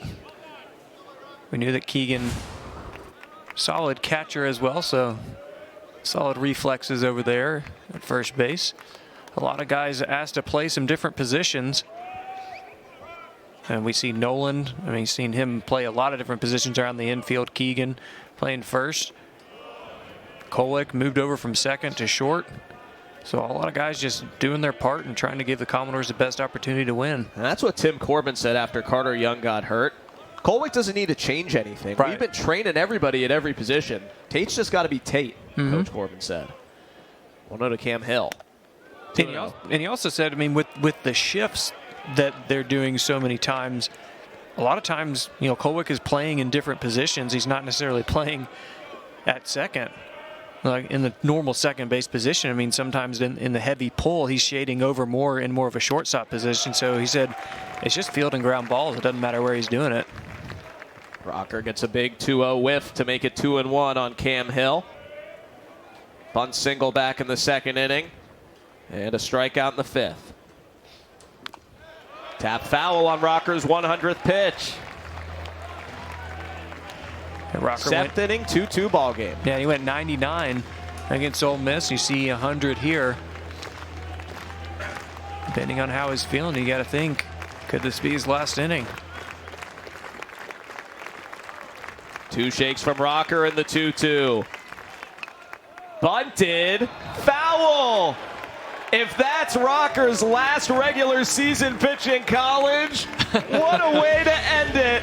A foul bunt, strike 3.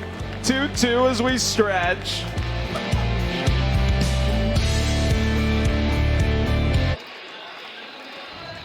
Back here in Nashville, if you had in Kumar Rocker squares, his final regular season college pitch would be a foul bunt, strike 3. Nope.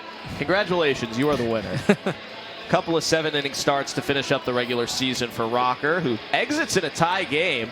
Interesting here because if Vandy doesn't score, It'll be the first time all year Rocker is not the pitcher of record in his start. Wow. 11-2 through 13. Yeah.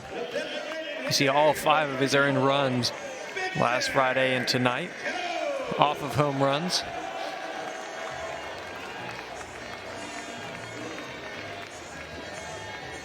See what the Vandy offense can do for him against the starter Cole Stupp, who's back out for the 7th as well. Spencer Jones up first, swing and a miss. 6, 7, and 8, Jones, Tate Colwick, and Troy Leneve for the Commodores, who led 1-0 after 3 and 2-0 after 4. Kentucky tied it in the top of the 6th on a 2-run homer by John Rhodes. 0-2 on Jones.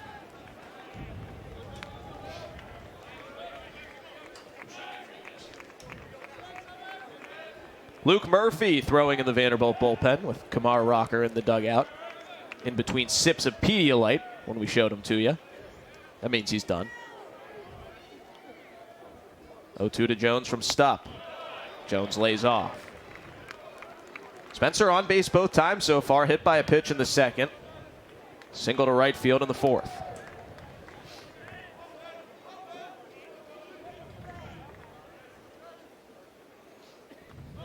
Two and two.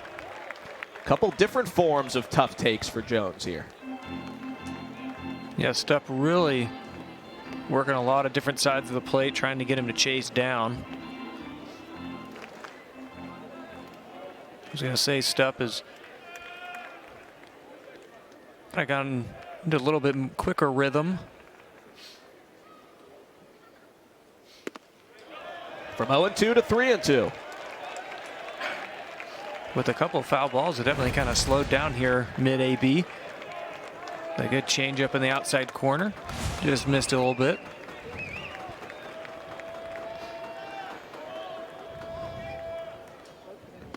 Called strike 3. Spencer Jones locked up on the full count pitch with the fastball. Got 91 arm side run. Kind of ran back over the middle of the plate and got right underneath the hands of Jones. Look at the SEC scoreboard and night number 1 of this final series. Arkansas still up on Florida. South Carolina's added a pair to trail Tennessee by 3. So the top team in the West leading the number 3 team in the East with Arkansas over Florida. From the Vandy perspective, I mean, there's not really anyone to root for. Right. You almost have to just root for Vandy to win to stay in the top 4 because everybody around you is playing each other. Exactly. Do you want the team ahead of you to lose so you can catch them? Do you want the team behind you to lose so you can stay in the top 4? That's what happens when you got 2 great series going on this final weekend. And Colwick goes down quickly on 3 pitches. And again on the fastball too, this time on the left side of the plate on the outside. And just stuck it. It's about as good as it gets right there. 2 up, 2 down for Troy Leneve. We'll try and keep this inning alive and get a run across to give Kumar Rocker a decision, or at least a chance at one in this game.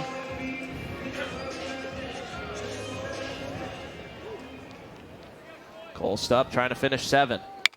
Leneve up the middle, backhanded by Lewis, and off him into center. Leneve takes a big turn and goes back to first. Leneve continuing to put good swings on the ball. Aggressive early in the count and put the ball in play, good things will happen. We saw a couple of fastballs taken in this inning. Leneve is a fastball hunter. Oh yeah, he goes up there, he's ready to roll. The Commodores no stranger to scoring runs in the second, with 2 outs. Did a lot of their damage back on Tuesday with 2 outs. 12 of the 13 runs in that inning came after 2 outs against Florida International.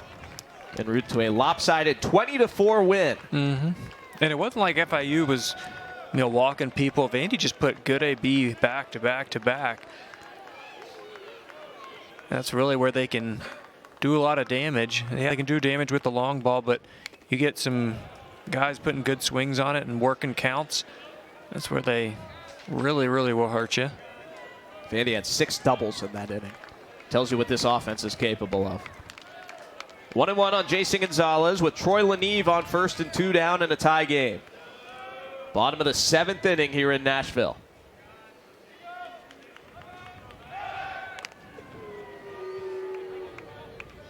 Laniv has not attempted a steal as a college player, although he's only played in 23 games.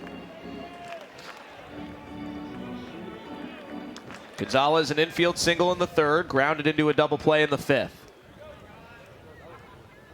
Both times pulled the ball along the turf. See what he can do here. 2-1. Not a competitive miss from Cole Stupp as he approaches 100 pitches.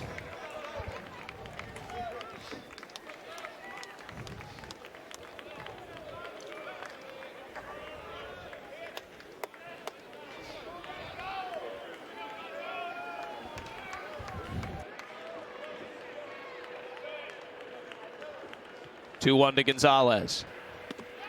Called strike. Right on the down and outside part of the zone. It's 2-2. Oh, nice spot.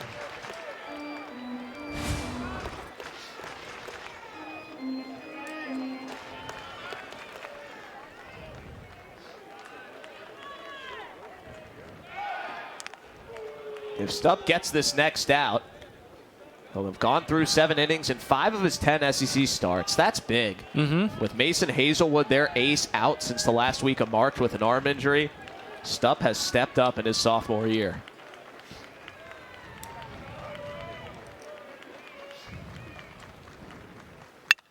Hard hit up the middle, diving play by Lewis. His only look is to first, and Gonzalez is safe. Laniv headed to third, and now he goes back to second after the bounce. 2 out base runners, and the go-ahead runs in scoring position with Bradfield at the top of the lineup next. A nice piece of hitting there by Gonzalez, and a heck of a play off the mound with the ramp, and Lewis able to track it down. I think he actually tried to look and go to second base, but Ritter, kind of was playing up the middle a little bit too. Tossed it over to first, and Collette not able to pick him up. A heck of an effort, though, by the second baseman, Lewis. Enrique Bradfield Jr. drove in Vanderbilt's first run, as pitching coach Dan Roselle will go out for a visit from UK. Big spot in this ball game. Kumar Rocker done after 7. Vanderbilt trying to earn him his 12th win by going ahead here in his final college regular season start. Daniel Harper up in the Kentucky pen, senior right-hander. Cats did not announce starting pitchers for games 2 and 3 of this series. We are expecting them, if we don't see them before, to be their usual game 2 and 3 starters of Sean Harney and Zach Lee. But for a team that needs to win this series to stay alive for regionals, they'll throw anybody whenever they have to. 100%. And right now, you're 2-2 in the 7th inning against Kumar Rocker. So you have a good opportunity here. You got to think, how long are you going to leave in a guy who's had some good success? You don't want to leave him in too long, but also you got to kind of think about what you got in the pen and also the arms you got later on for Friday and Saturday. But Kentucky definitely, playing for their postseason lives here, so going to roll the dice and just try and keep Stupp in the game. Laniv at second, Gonzalez at first, Bradfield batting for the Commodores. 1-0. Enrique Bradfield Jr., the freshman leadoff man, 1 for 3 today. RBI single through the left side. That made it 1-0 back in the 3rd inning. With Carter Young out, the only man left who started every game for Vandy this season here in contest number 50. 2-0. And Bradfield himself, the leadoff hitter, already 33 RBIs. So definitely a guy who can knock him in. Commodores threatening here with the runner at second base. Back-to-back 2-out singles from Troy Laniv and Jason Gonzalez. 2-0. The pitch to Enrique. Breaking ball, strike, 2-1.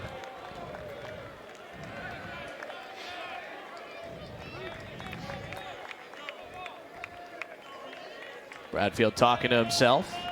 Yeah, as my lip reading has gotten better over the years, I think he said, come throw me a fastball, throw me a fastball. Fouled off the other way. It was a fastball. He got it. Kind of ran off the edge of the plate, so he fouled it off, but 2-2, got to go to work here.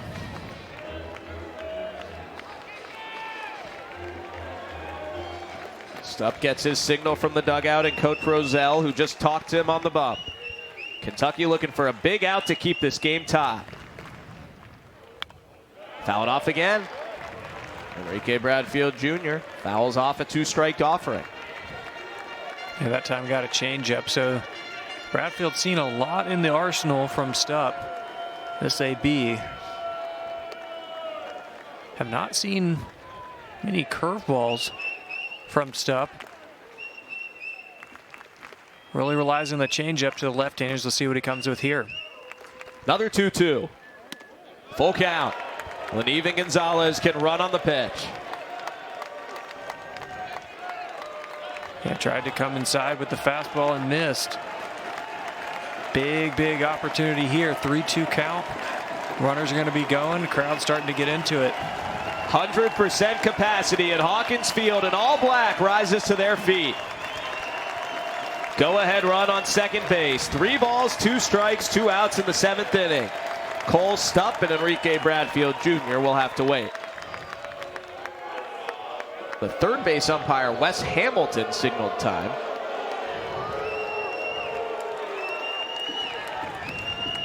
Looks like we're ready to go now.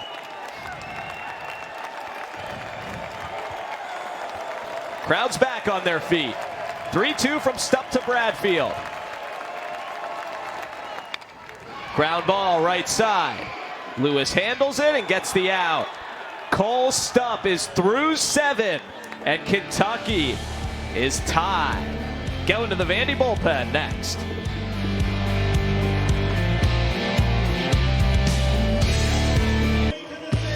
Last regular season start as a Commodore, and Kumar Rocker did not disappoint. Yeah, unbelievable. 7 innings, 3 hits, 11 strikeouts. Had the slider really working. Did a great job and got his team here, and all you can really ask for from the big guy. Second straight week, Rocker gets his team to the 8th inning. It's a 2-2 ball game, 11 strikeouts, 101 pitches. We'll see him at Hoover next week, and then presumably back here at the Hawk for a regional 2 weekends from now. One of the greatest to ever play baseball here at Vanderbilt in his final regular season start, barring a big surprise at the MLB draft, where he's expected to go in the top 5. Another draft-eligible right-hander follows him up. That's junior Luke Murphy, Vanderbilt's hardest thrower. Going for the 19th time this season. Gone 23 innings, struck out 35 batters in those 23 frames. Hard thrower, fastball, curveball coming into a tie game. Yeah, 2-pitch guy, just really going to attack the hitter, establish his zone with the fastball. And he runs it up there 95, 96 consistently. But here in a tight game, didn't really have a lot of room for error, so got to own that strike zone quickly. He takes over as Kentucky flips the lineup over for a 4th time with Austin Schultz leading off. Fastball well outside. Schultz, Collette, and Anu, the top 3 in the Cat order. Schultz 0 for 3 against Rocker. 2 pop-outs and a strikeout. 2-0. Murphy sitting mid-90s as per usual. Luke on the mound from Cross Plains, Tennessee, about 45 minutes north of here in Robertson County. Went to East Robertson High School. 21-year-old had Tommy John surgery and missed his freshman year. Last season had control troubles in the shortened season. This year, a premium back end of the bullpen piece for Vandy. It's 2-2. Yeah, a guy who mentally, they just love how he comes at the hitters, and a great piece at the end of the bullpen here and try and shut down games. Radar guns are up. Here's the 2-2. Fouled off. See 97 on that one. You know, weather's starting to heat up a little bit. Arms feeling good. Definitely got to dial it up a bit if you're a hitter. Breaking ball missed way up from Murphy.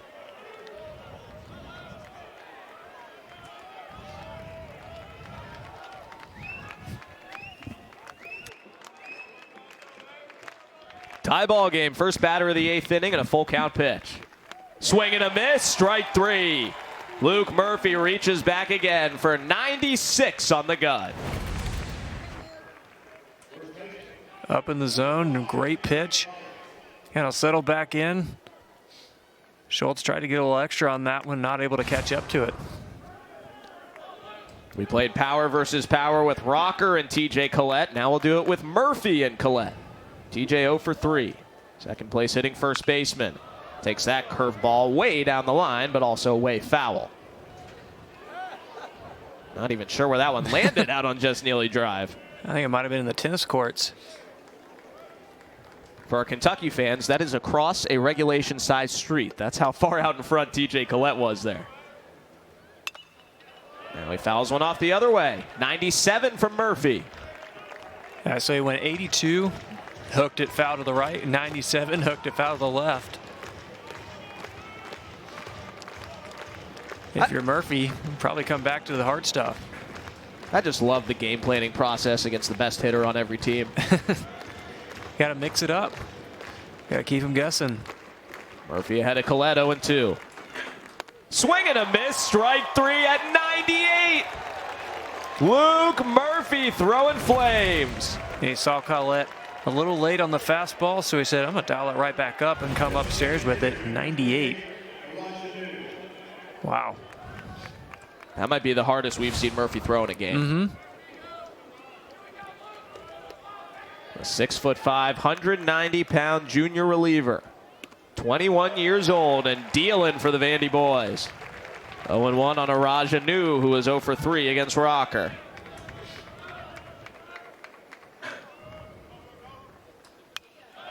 Fouled back.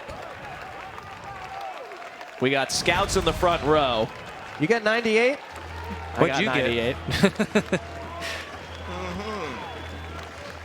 Luke Murphy eligible to be selected in July as a junior. Guns are up again. Here's an 0-2. Fouled off the hands. That can't feel good for Araja New. Takes it like a champ.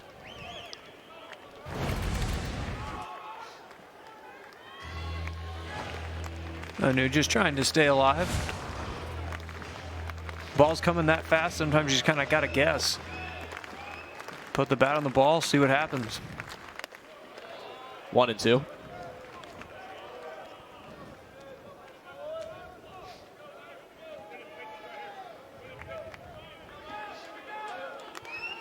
Vandy led 2-0 after 4. Kentucky tied it on a John Rhodes homer in the 6th. Now 2-2 and a bad miss from Murphy, who slipped on the turf mound.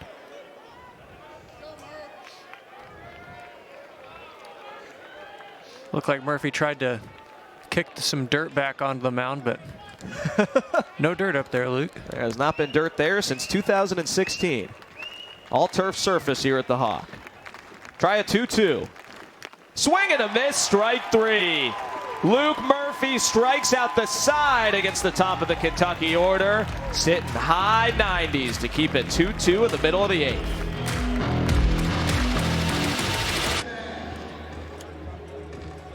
Sometimes you just got to sit and watch. Luke Murphy, 98. We'll just sit you right back, make you reponder life. That's the case with me, at least, every time Luke Murphy pitches.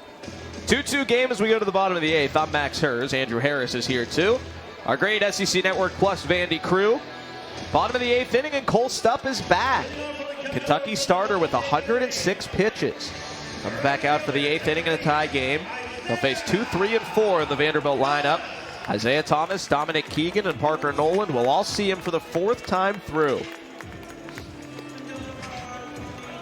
Thomas 0 for 3, a couple of groundouts and a strikeout. He's up in the 2-hole with Carter Young out injured. Junior right fielder, first pitch swinging and fouls one off. And if you're Vandy and you need some runs, this is the part of the order you want up. You got Thomas, Keegan, Nolan, heart of the order. Guys that can put boards runs on the board pretty quickly. 1 ball, 1 strike. 4th time through really means something in the modern game of baseball. Oh, yeah. Just missed low.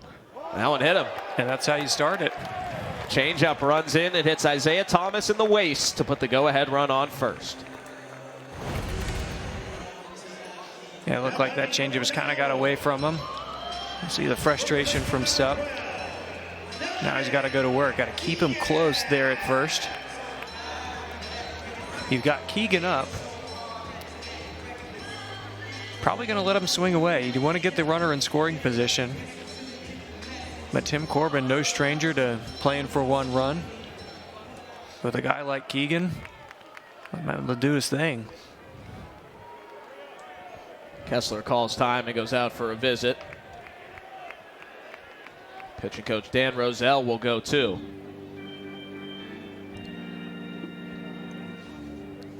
"109 pitches through 7+ for Cole Stupp. And it looks like that'll be it. Cats had both Daniel Harper and Cole Daniels throwing, a righty and a lefty. Yeah, knowing what Keegan can do, definitely want to make sure that you kind of switch up the arm angle, or at least switch up the look, and then that's exactly what they're going to do. Got to give a lot of credit to Stupp. Fantastic job. Here comes Daniel Harper. Great outing by Stupp in a tie game.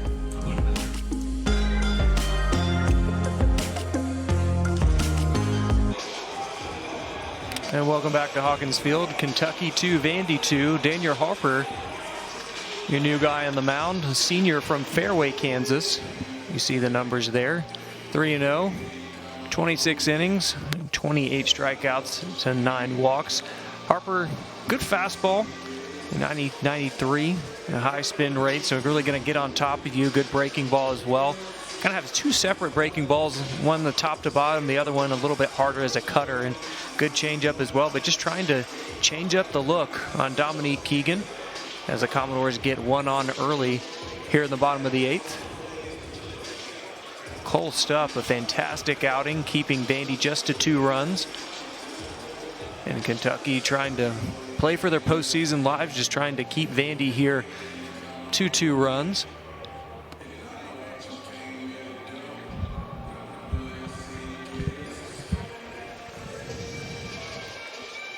Definitely taking his time out there.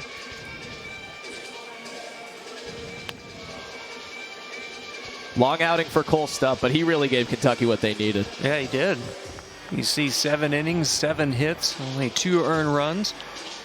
You see responsible for Isaiah Thomas at first base, just hit him with a changeup, but in time when they really needed him to go long, that's exactly what he gave him, especially against Kumar Rocker, who you know you're going to have to go toe-to-toe with, and Stupp was able to do that easily.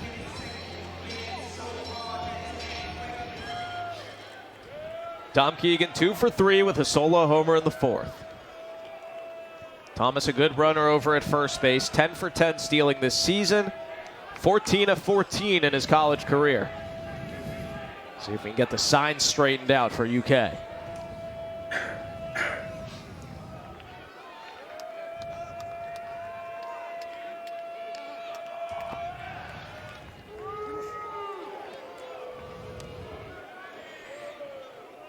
Thomas 10 of 10 on the year, stolen bases, so no stranger to trying to swipe that bag. See 6 stolen bases in the last 9, so kind of coming into his own. Very valuable run over there. Don't know if he'll risk it. I mean, you have no outs, so just try and let Dom Keegan do his thing up there. But if you're Keegan, you cannot hit into the double play. It's easier said than done, but got to spit on the balls down, try and get something elevated, get in the outfield. 2-0. Harper comes in and throws back-to-back balls. That one was 95, but way up and away.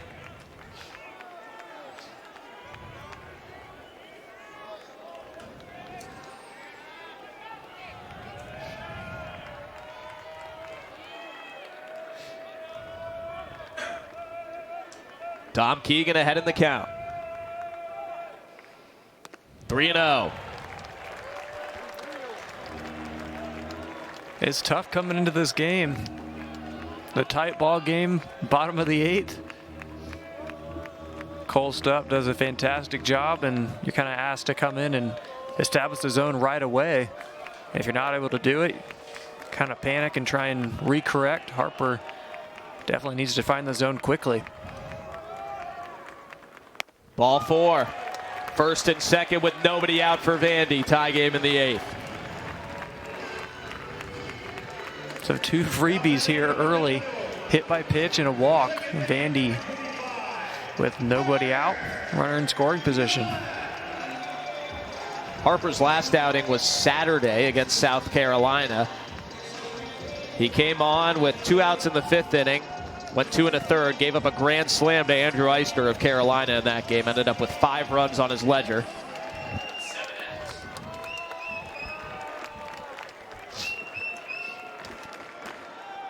First and second with nobody out for Parker Noland. Third baseman E-step in case of a bunt. Noland gives it up on the bluff to second. Yeah, I could have called that one, Max. Runners in scoring position, first and second.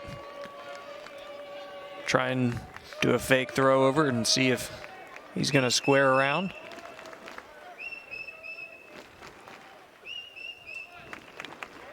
Bunted, foul. 0-1 on Noland, hitting in the 4-hole.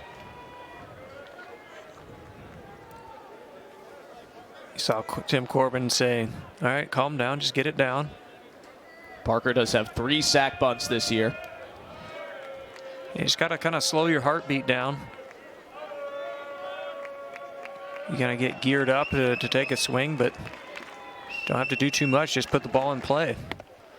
1 ball and 1 strike, and you're hearing that from one of the best bunters in Vandy baseball history, Andrew Harris. If Tim Corbin had to pick an all-time team, somebody to put a sack bunt down, it's the guy sitting next to me. High praise. I appreciate it. Number 4 agrees. See if Parker Noland can get it down.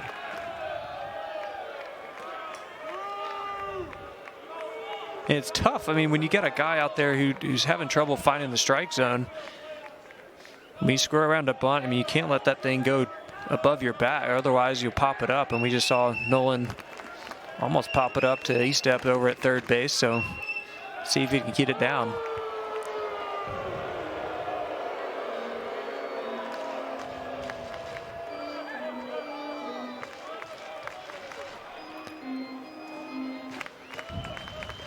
Daniel Harper solves the word search.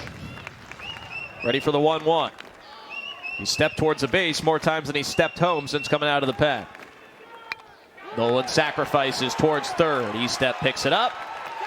Successful sacrifice and a close play, but Noland's out. Second and third with 1 down for Vandy, and Rodriguez coming up. It was a heck of a bunt by Noland. Perfect spot, perfect speed. Required E-step to come all the way in. Gets a standing O from the crowd here. Looks like got him out by just a step. Nice stretch by TJ Collette. Yeah. Got that right at the edge of the webbing.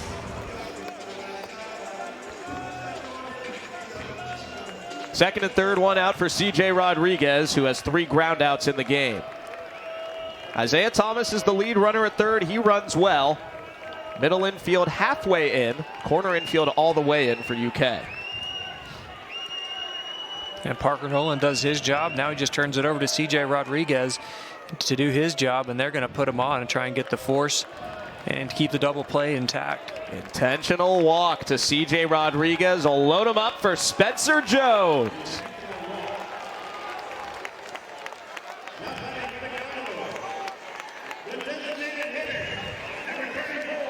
Jones on base 2 out of 3 times today.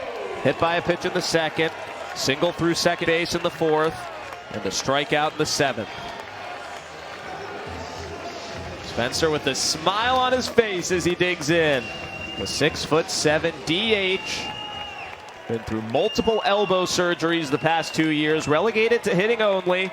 And this is his biggest at bat as a Commodore right now. 1-0. What more do you want? I mean, bases loaded, final SEC series, got a packed house.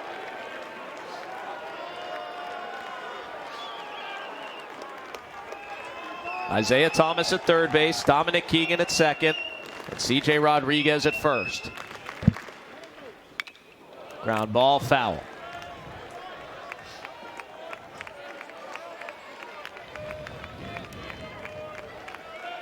1-1 on Spencer Jones. He's got 3 homers in his last 9 games. Those are his first 3 college homers. He's taking some major strides these last few weeks with the bat. Yeah, Tim Corbin said he had not seen the entire game from Spencer Jones. This would be a good time to see it all. Ground ball. Lewis to second for 1. Safe! Vandy Boys take the lead as Spencer Jones legs one out. 3-2 Commodores. Yeah, sometimes it's not the prettiest, but it'll get it done. Enough of a slow roller and a heck of a turn by Ritter. But enough of a slow roller to get the run home, and a heck of a job by Jones getting down the line, beating it just in time. And it looks like they're going to take a look at this. On the second thought, that was a lot closer than in real time. So probably a good job for them to take a look, because I mean, that could be the difference in the ball game right there.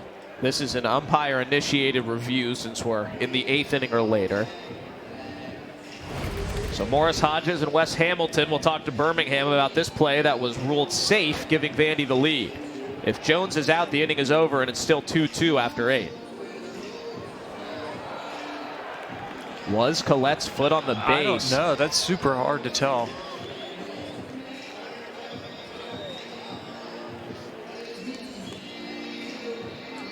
I think you got to give a lot of credit to Ritter. I mean, that ball was in his glove and out. And he threw an absolute rocket over to Collette. The ball was definitely in Collette's glove before Jones touched the base. But was Collette's foot touching the base when he caught the ball? Right. Yeah, it's tough to see. We don't know how Marcus Patillo initially saw the play. Right. But the way these go normally with the SEC Replay Center in Birmingham operating for the second full season, it's normally just what they see on review. They're not getting a ton from the umpires on site. Right. They're not saying, hey, how did you rule this? At least on a play like that, that's not a judgment call. Right.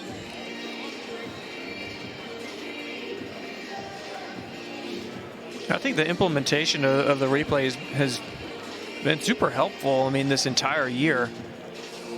Just because, I mean, there's so many close plays and it's so hard to tell. But it's amazing a lot of the times how many times the umpires get it right in real time. But these really close bang-bang plays, they really need some help being able to slow it down. And even when you slow it down here, tough to see. If you look at the right foot of Collette, is that still touching the bag? Or was it a little bit to the left of it? It's tough to see. The call on the field was safe. The call on review giving us a suspense. Is out. We are tied after 8. The review goes in Kentucky's favor. 2-2 game. To the top of the 9th we go.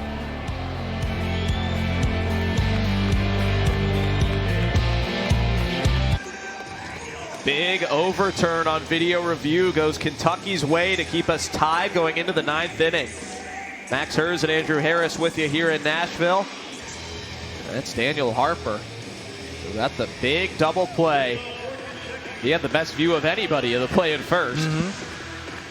And upon further review, we saw an out call. Kentucky's turned 3 double plays tonight. You see that number 3 jersey hanging up there. That digit means a lot to them to honor their late teammate Ben Jordan. They think about him in a lot of big moments. I'm sure many of them are thinking about him right now. Top of the 9th inning in a tie game. 4, 5, and 6 in the cat order. Colton Kessler, John Rhodes, and Chase Estep with Luke Murphy back to the mound. Murphy pitched the 8th inning, struck out the top 3 in the order in unison. Schultz, Collette, and Anu struck out the side. Kessler in the box was Ben Jordan's roommate and one of his best friends. He dedicated this season to him, and Vanderbilt on the other side, of course, has dealt with tragedy as well. They lost a current player on the team, Donnie Everett, 5 years ago at the end of the 2016 season. So a lot of respect between these two programs in their toughest moments. Baseball has done so much for so many in that regard. And it's 1-2 on Kessler. He said the moments that have helped him the most are just the team getting back together. After Jordan passed away in January, the team wasn't on campus then. Right. They all came back together, spent time together, realized they had each other. 1-2 pitch for Murphy. 2 balls, 2 strikes. Yeah, it's super important, those guys, just to stick together. I mean, I lost my dad suddenly a few years ago, and I know firsthand how, the teammates and the people around you and the friends and family in your life are really super important to help you get through it, and you just got to lean on them, and I think Kentucky's had to do that all season. That hit him. First base runner against Murphy, and all of a sudden, the Cats have the go-ahead run on in the 9th. It looked like it came inside, got him right in on the shoulder.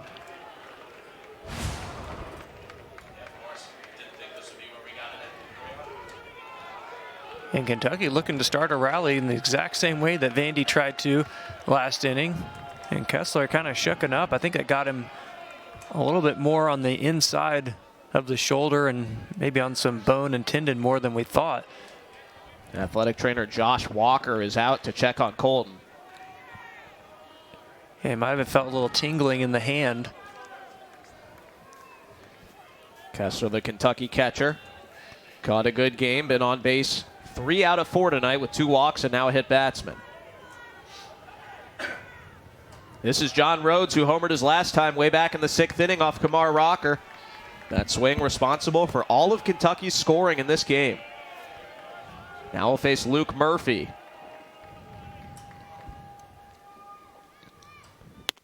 Strike. No fear from Murphy after Rhodes ambushed Rocker's fastball. Murphy's not going to go with anything else other than the heater.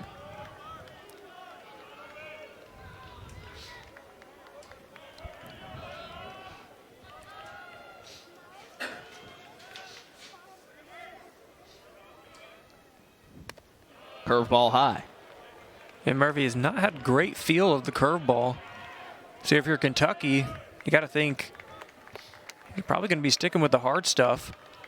So if you see it out of the hand and can recognize that it's the fastball, you probably want to jump on it. If not, let it fly. There's a good curveball. As I say that, he wields one in there for a strike. How many before that had he missed his spot badly? 4, 5? Yeah, and they were all up. I mean, it looked like he kind of just let it fly out of his hand, but able to get on top of that one, get back in the strike zone. Luke Murphy and John Rhodes in a 1-2 count. Ground ball through the middle and into center for a base hit. 2 on with nobody out for Kentucky in a tie game. Off the bat, I thought that was an easy 6-4-3. I think Colwick was actually playing a little bit more into the 6 hole. So not able to get over there. Just kind of playing more pull side. So tough luck there by Murphy, who gets an easy ground ball. Chase E steps next. He's 0 for 3 in a sack bunt situation here. CJ Rodriguez gets defensive signals from the Vanderbilt dugout. He'll tell the infielders where he's going to throw if there's a steal attempt or a bunt attempt. Commodores do have the corners in. Hey, you've got Gonzalez at third and Keegan over there at first playing in. You've got Colwick and Nolan squeezing the middle and a little bit pulled in double play depth. Kentucky's going to pinch run for the lead man here. So Kessler will come out of the game as the go-ahead run at second base, and Jaron Shelby takes his place. 5th-year senior. So Kessler, who got hit, was good enough to stay in, but they want more speed on second base here. Jaron Shelby, 5th-year senior from Lexington. He was a Commodore in high school at Tates Creek High School in Lex. Now facing the Commodores. Vandy pitching coach Scott Brown out of the dugout, not only to talk Luke Murphy in, but to talk some bunt defense here with the infielders. Yeah, just gets everybody together, make sure everyone's on the same page. You see him talking to Nolan, making sure, hey, we got to keep Kessler, we got to keep the runner at second base close. We're going to try and potentially bunt into the defense and try and get the lead runner at third base and get the force out. See Nick Maldonado warming up in the pen, and Hugh Fisher, the lefty, alongside him, shadow boxing. Scott Brown back with the Commodores after an automatic suspension Tuesday after he got ejected on Sunday. If you're not the head coach of the team and you get ejected, you miss a game. They won by 16 without him. Yeah, Scott Brown got his money's worth at Ole Miss. One of his best pitchers in a big spot right now. And we got a pinch hitter at the plate. This is Drew Grace coming on, perhaps to put a bunt down in place of Estep. So pinch runner and a pinch hitter for the Cats. Grace bunts right through it. Off the bench, here's a fastball right down the gut. Yeah, it's tough coming in cold. You got to face 93 and potentially 97. I don't care who you are. That is tough to bunt. Grace just 1 out of 13 this season. Didn't play in any of the last 9 games. His last action was April 29th against Tennessee. Sophomore infielder in to put down a sacrifice bunt. Bunts that one straight up in the air, 0-2.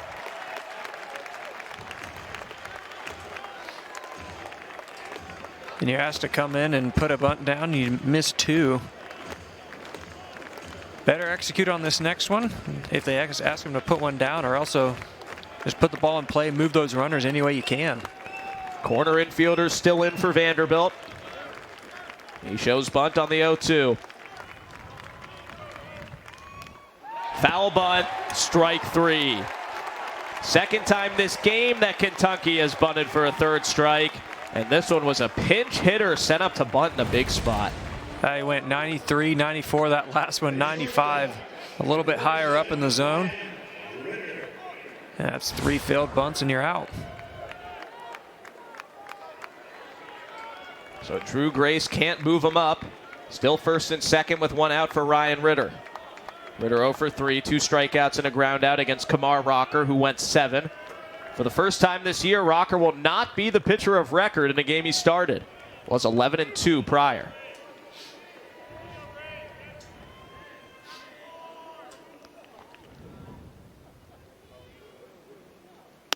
Fastball for a called strike.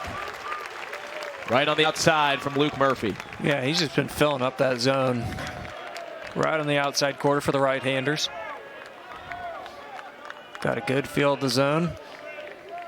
Definitely going to have to continue to mix in that curveball here. These Kentucky hitters good at sitting on the fastball. 0-1 on Ritter. Line drive foul. Late on 96. Yeah, he jumped up there a little bit more on that one. Ritter not able to catch up with it.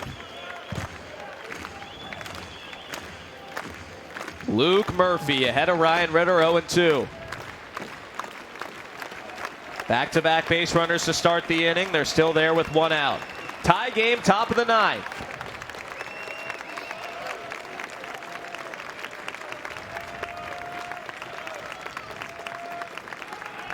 Murphy steps off. Jaron Shelby, the pinch runner at second. John Rhodes at first. If you're Murphy and you get a ground ball, you get a double play. But the way he's been pitching tonight, he's going to blow him away. He's going for the K. 1-2. Yeah, tried to get him to chase upstairs. 95. Good job by Ritter not chasing it.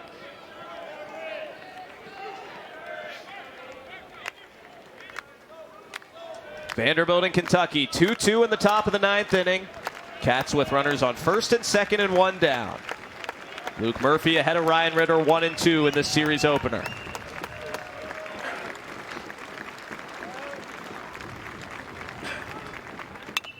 Popped up. Thomas coming in, and he makes the catch. Both runners hold, and they're still at first and second. They were there with nobody out.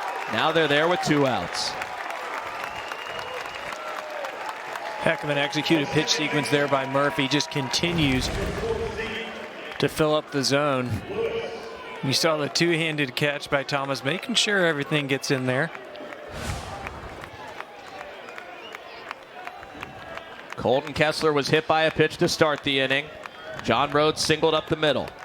Drew Grace pinch hit for the Cats after that to put down a sac bunt, and he couldn't do it. He struck out.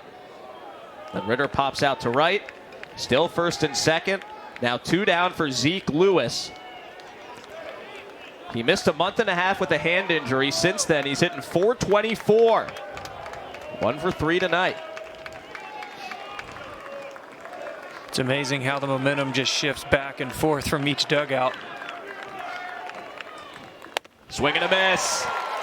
95 from Luke Murphy up high. I mean, last inning, Vandy had bases loaded.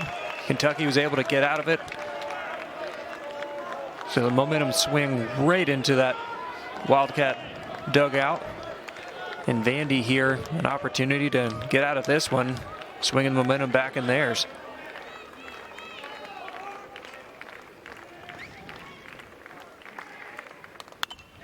Fouled back. Vandy thought they had the lead in the bottom of the 8th inning. Spencer Jones grounded into a fielder's choice with the bases loaded that brought the go-ahead run in. But upon video review, it became a double play and kept us tied. 100% capacity this week at Hawkins Field in Nashville. They're on their feet right now. Luke Murphy ahead of Zeke Lewis, 0-2, trying to keep this ball game even. Hit him.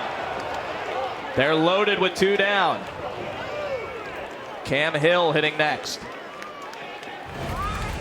Came right in, tried to get him inside with the fastball. That's exactly what happened. First hitter of the inning. A little more wrinkle in the story here. Bases loaded here, 2 outs for the 9-hole Hill. Luke Murphy struck out the side coming out of the bullpen in the 8th after Kumar Rocker went 7. Now facing his 6th hitter here in inning number 9. Hill 1 for 3 with a bunt single and 2 strikeouts against Rocker, and he swings and misses over Murphy's heat. And at this point, Murphy has just kind of thrown the curveball out of the door and said, I'm just going to come at you with the fastball. He's pumped it up 95, 96. Just living up in the zone.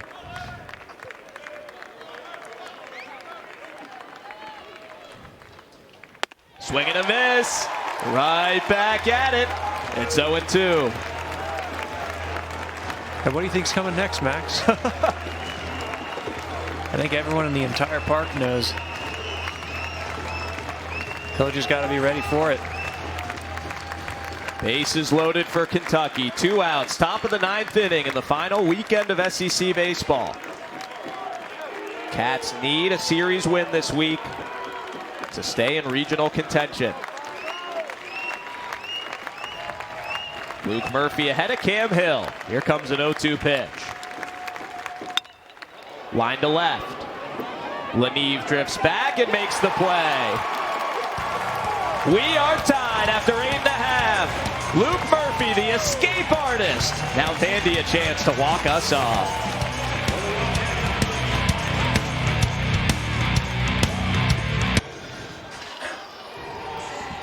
100% capacity at Hawkins Field and a great night for baseball. Temperature in the 80s. Vandy Boys a chance for their first walk-off win of the year. It's 2-2 in the bottom of the 9th inning. A couple of defensive changes for the Cats after Drew Grace hit for Chase Estep.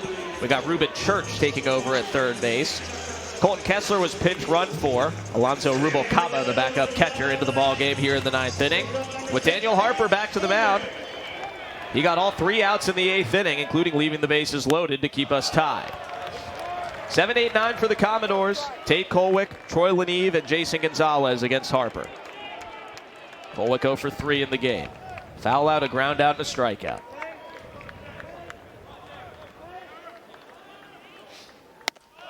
Two and 0.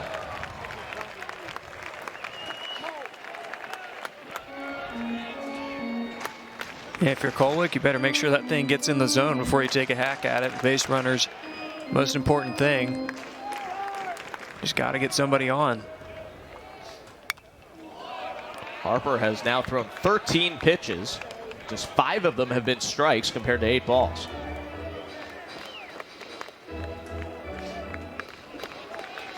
Kolek definitely an aggressive hitter.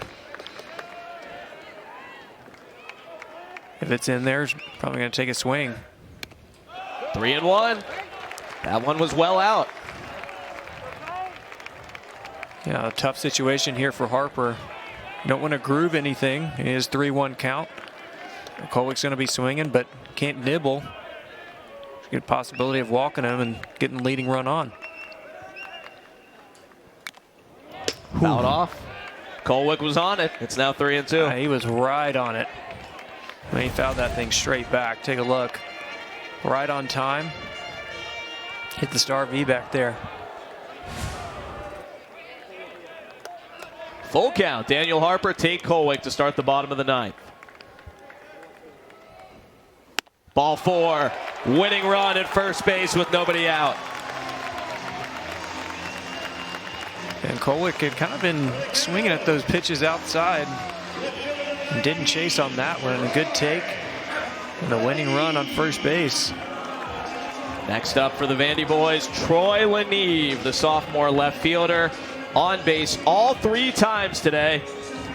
Starting his 6th game out of the last 8. Before that, he had never started a college game through 2 years. Up in a big spot right now. He is in there for his offense and his power swing. Candidate to put one in the gap or hit one over the fence. That is, if he's not asked to bunt. Pulls that bunt back quickly. Big swing, looking for the fences, 0-1. Yeah, tried to show the bunt, tried to get the fastball, and as you mentioned, taking a big hack at it. 10 out of 22 in SEC action.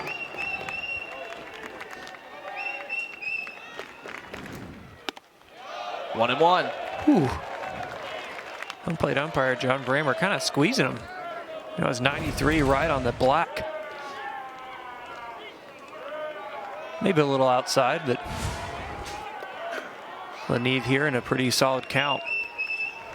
Winning run at first base. Pitch from Harper. 2-1. Another close take.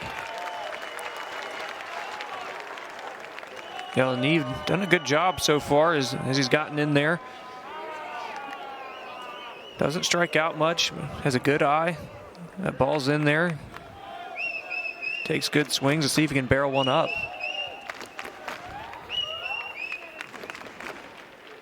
Breaking ball outside. 3-1 on Troy Leneve. Leneve said he's improved on staying on off-speed pitches. Yeah. And taking those that end up outside, just like that one. Yeah, definitely said his power is, or kind of where his approach is, a little bit left center, so trying to stay on the fastball and pull those things that are coming off speed. In the air, left center field. Vandy Boys win! A walk-off 2-run homer for Troy Leneve. Well, we talked about the power to left center field, and I think he just did it. And he gets absolutely mobbed coming across home plate. One of the few walk-offs we've seen this year, Max. Vanderbilt's first walk-off of the year comes on a Yinzer dinger for Troy Leneve. Commodores win it 4-2 to start this final series. What a ball game. It went back and forth and back and forth. Fantastic pitching performances from everybody. Luke Murphy shut it down the top of the 9th, and an absolute exclamation point from Troy Leneve. Take a look at the swing. Fastball, 3-1 count, up in the zone, off the bat. He points, he knew it, he got it. 4th homer of the year for Troy Leneve, who had never started a college game until 2 weeks ago tonight. He's the hero in Week 10 to improve the Commodores to 18-9 in SEC play. Wow. What a night here in Nashville. Yeah, unbelievable start for Kumar Rocker. I mean, does a fantastic job, goes 7. Commodores just stayed on it. You got to give a lot of credit to Kentucky, and they fought really well. And I mean, Stuff did a fantastic job as well. The Commodores just stuck with it, and a big Thursday night win for the Commodores. Game due tomorrow night at 6:30 Central, 7:30 Eastern. We'll talk to you then. For Andrew Harris, our producer Doug Stanton, our director John Walgren, I'm Max Hers. We'll see you guys tomorrow after Troy Lanieve wins it for the Vandy Boys tonight.